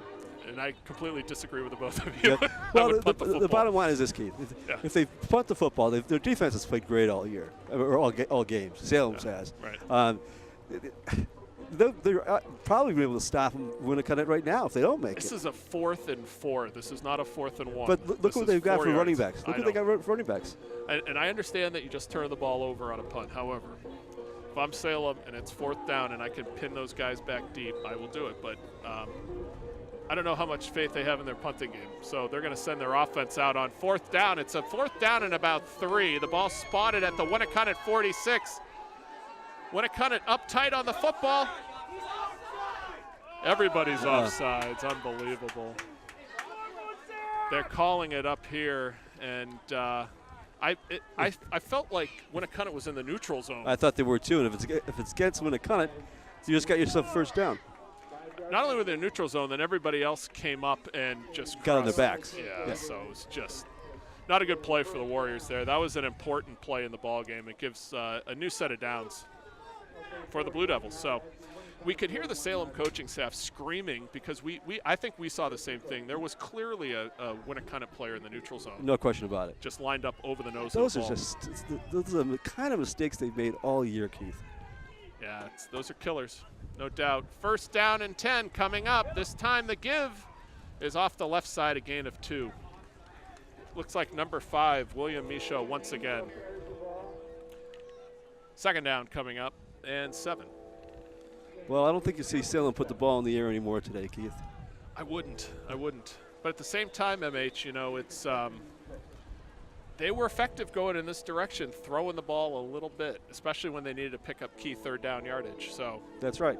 But the clock. But they were the clock safe. But they were safe passes. They were right. Yeah. They weren't like throwing the ball into coverage downfield. That's and right. They haven't done that all day, really. 2nd down and 7 coming up for the Blue Devils. Give number 3, Riley Mulvey. He's got about 4 yards. We'll call it a 3rd and 3 coming up. Another key 3rd down. But they're definitely going to go for it in this territory now, Keith. Yeah. They just have to pick up a little bit now, Yeah, I thought it was a very confident call by this. It's a confident Salem team. Yeah. And you can't blame them after they gave up a touchdown on a botched punt snap. So 3rd down and 3 coming up for the Blue Devils. Runner in motion again is number 3. They decide to audible. Looks like they might run out wide here. And they run with 3, and they've got a 1st down. Riley Mulvey. Once again, the ball is being chopped. So it looks like the ball is down on the ground, and it's going to be a 1st down for the Blue Devils. So another key 3rd down picked up. And the clock keeps ticking, Keith. Yeah, that's right, MH. 10 minutes, 25 seconds left here, 4th quarter. Another set of downs for the Blue Devils. Flag goes and up. a penalty flag. That's not that clearly it's got to be on Some kind of personal foul personal foul against Winnacunnet. Yep. Let's see. It's probably somebody that picked up a bad personal foul. Yeah, unsportsmanlike on the defense. Just a bad penalty, MH. You can't take those in a playoff game. No. No excuse. And that's going to give Salem a 1st down. Now it's going to be a 1st down at the 15-yard line. So a really dumb penalty. Oh, and just terrible. The last 2 penalties have been terrible. And that one's really stupid because somebody was just obviously chatting, somebody. Because there was no Salem player there. It must have been chatting at an official. Must have been, or chatting across the official to somebody at the Salem team, but they weren't even at the line of scrimmage. No, they were in the huddle. Yeah, it looks like McDougal got called for that one on that play there. He was saying something to the ref, and he had teammates pulling him back, but he got called for it. Well, that's not good. Okay, 1st down and 10. Ball spotted at the 15. Kyle Poulin under center, 1st down for the Blue Devils.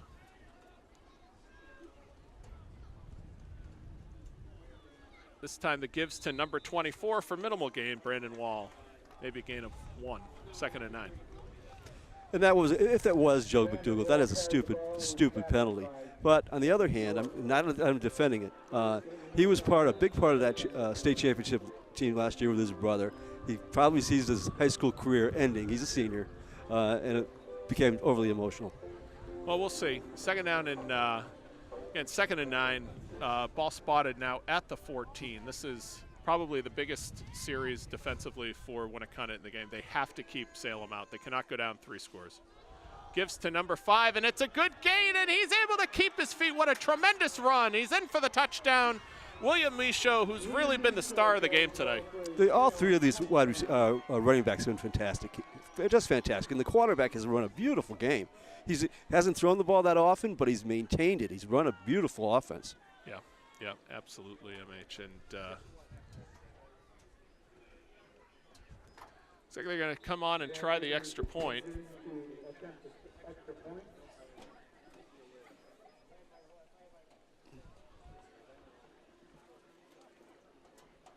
And they're going to try to go for 2 again. This time they have him covered. Then they he's wide open, and it's dropped.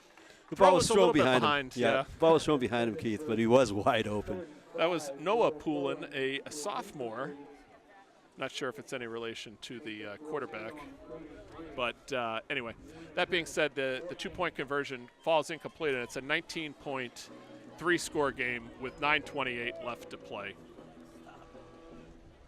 Well, MH, 19 points, I think you got to try to throw the ball a little, even though it could end your season.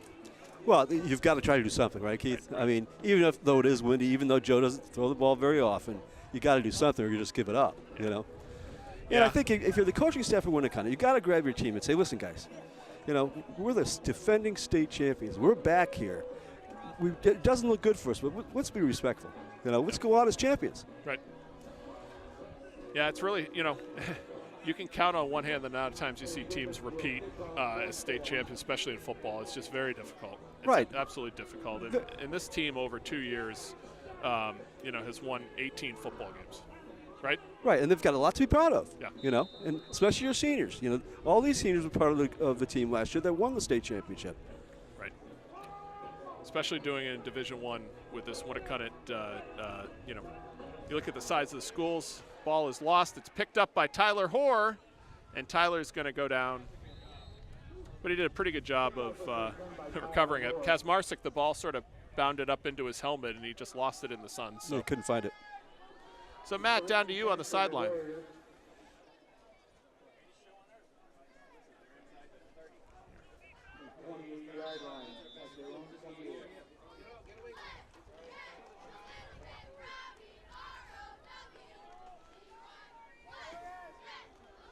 All right, here we go. First down and 10, ball spotted right at the 27-yard line. First and 10. Give from La Rosa is up the middle. It's a decent gain on first down of about 6 yards by Lou Granger, second down and 4. And no apparent pass yet, Keith, but I think you're right, the point you made. I think you've got to do something to change things up, even if it's just going to McDougal across the middle or quick flare-outs. Yeah. Certainly, with 9 minutes left here and 3 scores, you're looking to score on average about every 3 minutes here. That's sort of the pace you're at now. So, not impossible, but and they're looking to throw. Granger is going to decide to run the football, and he's going to be able to get outside and out of bounds, stop the clock, and he's got enough for a first down. So WInnacunnett's able to make something happen there and get a first down and move the chains. And I thought Granger was smart there, Keith. I looked downfield when he was running around looking to pass, and everybody was covered down there. Yeah, I thought that was pretty well covered by Salem. Well defended. All right, so ball's at the 40, so you might see a little bit more out of WInnacunnet, but the clock stops with the ball going out of bounds. 8 minutes, 39 seconds left, fourth quarter. WInnacunnet trails 33-14. First and 10. La Rosa. Oh, wow. And pretty well tackled. This time it was number 43 for Salem, Sebastian Johnson. And Sebastian made one heck of a tackle there because he took Jordan Fuller down by himself, and Jordan Fuller is a load. Yes. No gain, second down and 10, 8 minutes, 20 seconds and counting. Fuller in the backfield with Granger. You've got this time 2 receivers, Chase and Hoare over here to the near side. Nobody on the far side. Yeah, they're going to throw. They look to throw. They've got that covered. They even have Granger covered. La Rosa's going to take off with it, and he's going to have to step out of bounds for a loss of 4. So very well defended by Salem. They had everything covered. Everything downfield was covered. He had nowhere to go. A little misdirection. They thought it would work. It didn't work at all. Salem wasn't biting. No. So third down and 14 coming up. Clock stops on the out of bounds. Oh, what do they have here? Sorry, MH. I see the officials huddling, trying to figure out is it where to spot the ball? Or? Yeah, I think the question is whether Joe threw the ball out of bounds when he was running that way. I think he actually passed the ball. Oh, really? Yeah. Okay. I think that's what they're doing. Well, certainly the down and distance marker is sitting right at the original line of scrimmage, so they're going to throw a flag and call ineligible man downfield is what the call is. So I guess he threw the ball and there was a lineman in the area. In the area in front of the line of scrimmage. So that'll stall this potential drive, Keith. Well, it certainly will. See, I'm not sure. This is taking a little bit of time to administer. Let's see what they do here. Are you ready? Right. So it definitely looks like, it looked like ineligible, and they declined the play. So it's going to be 4th and 10. Is the down marker correct? That's the next question. I don't know. I thought it was 2nd down, but maybe I'm wrong. I thought it was 3rd, to be honest with you. I think it's 3rd It's 3rd down. It's 3rd down. They moved the marker twice. I think they'll get this right. We're going to have to wait and see. All right, Matt, there's a little bit of confusion on the down and distance marker, but we believe it's still 3rd down. Yeah, I agree with you guys there. I believe it is 3rd down. They took a while there to figure out where they were going to spot the ball. I think it might have confused them a little bit, but we hear from the crowd, we hear from the sideline, and it's definitely 3rd down. Well, back to you guys. Yeah. It's got to be 3rd down. I know they have 4th down. They have 4th down on the clock. It was 2nd down, I think, when the ball was thrown out. They moved the down marker to 3rd, and then they moved it again. They never moved the down marker back after he stepped out of bounds. I think this is a mistake. I do too. It's got to be 3rd down. I mean, we can go back and watch it. We could be wrong, but I don't think so. No, I don't think so either. I don't think so either. I think it's 3rd down, but the clock here, even our own home clock here, says 4th down, but I'm not sure. But he's just reflecting what's on the markers in the down and distance. Well, if they decline the penalty. If they decline the penalty, it should be 3rd down. It should be 3rd down. It should be 3rd down. They're trying to figure this out. Well, as we try to figure out what down it is in this high school playoff game, again, it's 33-14. We have 5 officials trying to figure out what down it is. Well, I think right now, Keith, I'd really, if I was the coaching staff, and I made this point before, you've got to grab these kids together and say, listen, guys, let's go out as champions. You are the state champions until somebody else gets that trophy in a couple of weeks. Right. You know, let's show who we are as WInnacunnet Warriors. Yep. I think they're going to come to the sideline here, and we'll see the reaction from Coach Affa and the coaching staff to see what they can explain. This is really bizarre. It's hard to lose track of down and distance with 5 officials on the floor. It really is.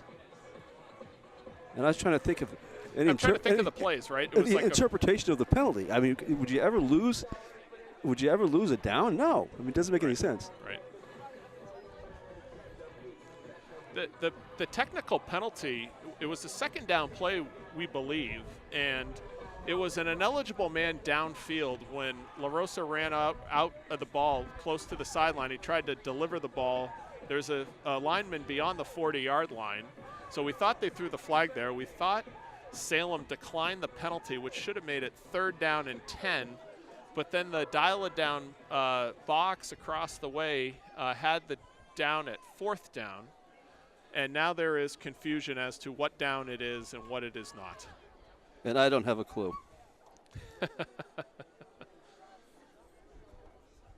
Well, certainly we've got a final here on from Lancer Park in Londonderry with Pinkerton beating Londonderry today 20-14. So that was certainly a and that knocks out the #1 seed, Keith. It does, but that's a rivalry game, and Pinkerton had beaten them earlier in the year, and they got them again. So. So it looks like Salem then, if things stay the same here, Salem will now have a home game. They should. Against Pinkerton. Yep. Next week. That's right, because Pinkerton was the 4 seed. That's right. And And furthermore, beyond them being the 4th seed, Salem did beat them in the regular season as well. So, but that would be a great game. I'm sure that was a great game. I didn't get a chance to watch that Salem-Pinkerton game, but I'm sure that was a great game the first time they played, because those two teams really bring a bunch of high-quality football players to the table. Right, and the bottom line is that they should probably match up very well together, those two teams. Salem really is handling WInnacunnet relatively easily, and so did Pinkerton last week. Yeah. So. All right, we finally have 3rd down on the marker, so we can continue the football game with 7:58 here. If they had just listened to us about 10 minutes ago, they could have get through this thing. Well, we don't have fortunately we don't have a microphone to the head referee in his headset. So finally, 3rd and 10. That's, we think, is the correct down and distance. LaRosa under center on 3rd down. WInnacunnet had a long time to think about what they wanted to run for a play, so let's see what they run. They have it well blocked on 3rd down. They roll out LaRosa, and he throws a pick. And this is trouble. It's going to go to the house. Oh, and he's out of bounds, I think. And there's also LaRosa also took a hit. But LaRosa scrambled to his right and looked like he threw it right at the Salem linebacker. And that time, the linebacker at the corner happened to be number 5, William Michaud, the fastest player on the field. I don't know if it was the wind that caused that, but the whole idea of Joe throwing the ball, when he was throwing the ball all year, Keith, the only time he really threw the ball was when he had to. They were behind. And then he'd throw the ball. The rest of the time, he didn't. And the same problem we had with the Salem last time. All right, Matt, after the turnover, we're going to throw it down to you. Yeah, LaRosa once again underthrowing the pass to Granger, picked off again, and Salem's going to have a great field position to probably put this game away. Thank you, guys. Hey, thanks, Matt. 1st down and 10, and this time not much there on 1st down. It was number 24, Brandon Wall. And if you remember, Keith, the last time they played Salem, the same exact thing happened in the 4th quarter. Yep. LaRosa was forced to throw the ball to try to come back and threw 3 interceptions. Yeah, well, time is ticking here, 7 minutes, 23 seconds, and WInnacunnet is just simply running out of time here on their season, 7:20 to go. Salem's going to be in no rush, and they are up 19, so sometimes, in MH, we think about some of these other teams, right? Salem's been really good. The other games that are of interest for me today are certainly is Bedford and Goffstown. Goffstown got off to a horrible start this year, and then they all of a sudden made a big on that gain. It's probably about a gain of 7 or 8 for Michaud on 2nd down. So, we saw Bedford, who really had been unchallenged all year. They've beaten everybody by like 40 points. Right, they're juggernaut. They're a real juggernaut this year. We got a taste of them last year, and they switched quarterbacks around a little bit, but they have a very potent offense. They love to throw the football. They have a lot of skilled position players. They're a really exciting team to watch. That's what I was going to say. They said the word is exciting. The WInnacunnet Veer offense, it was very successful last year. They won the state championship with it. But it's not the most exciting offense to watch. No.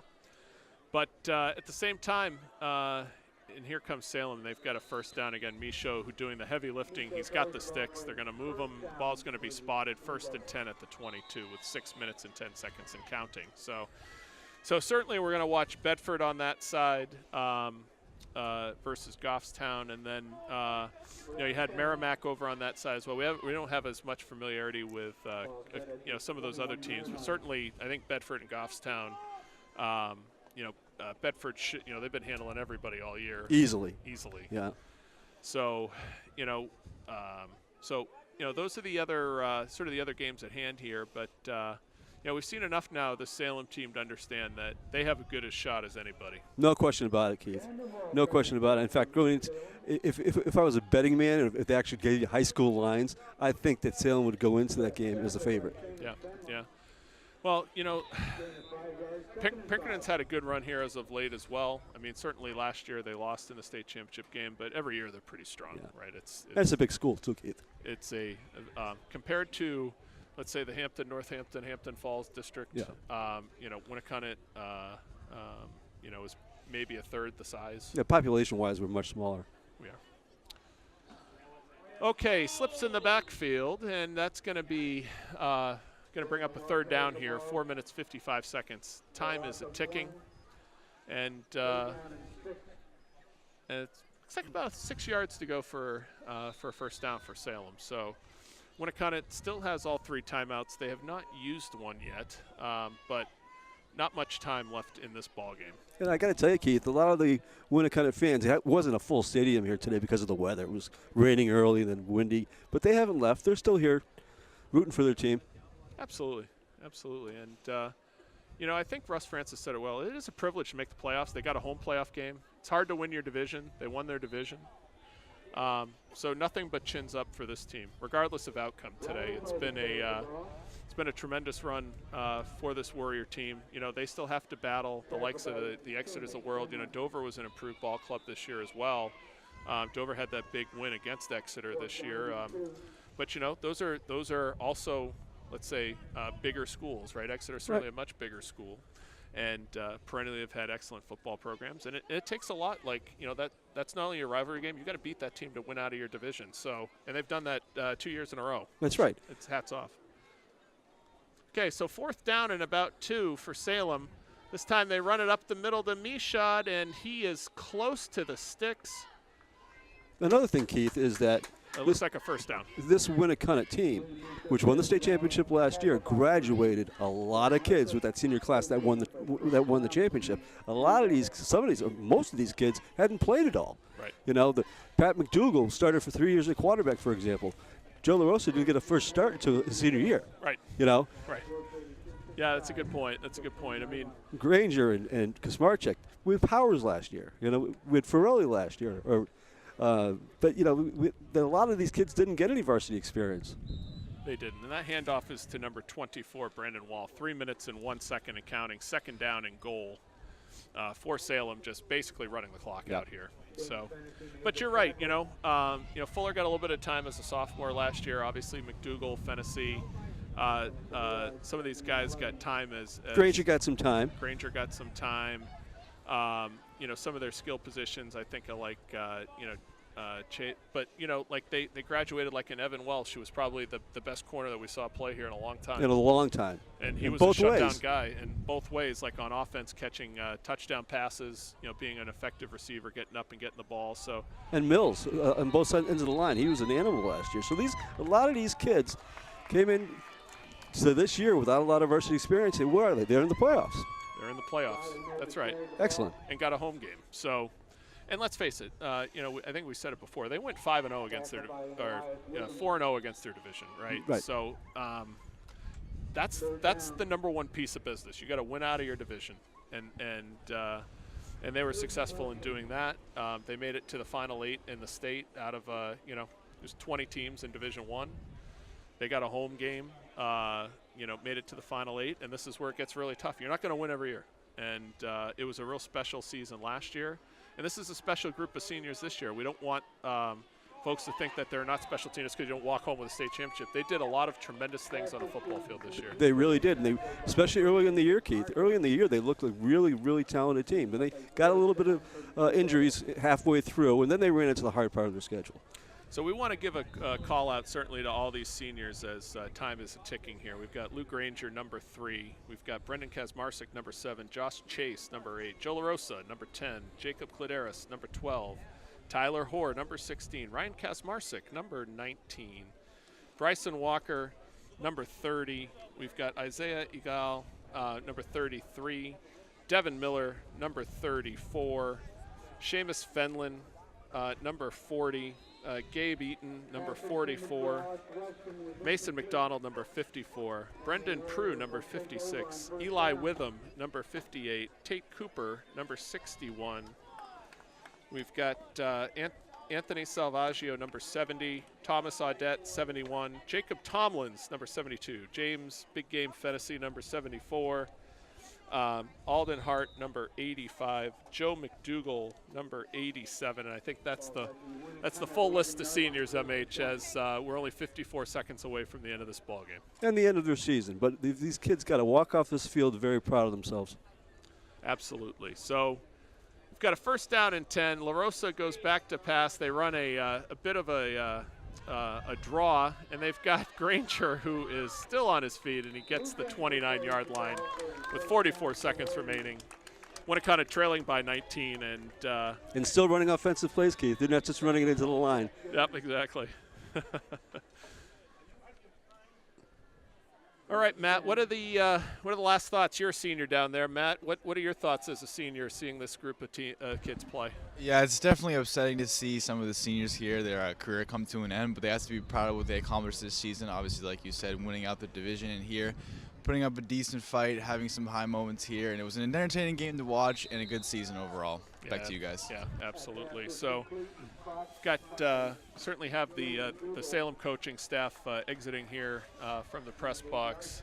Did a great job here today with 5 seconds remaining, and just like that, this ball game is going to be over, MH. And we've got a final score of Winnacunnet losing to the Salem Blue Devils 33-14. We congratulate the Salem Blue Devils as they move on to the next round, and they'll play the Pinkerton Astros likely at home next Saturday in a Division I semifinal.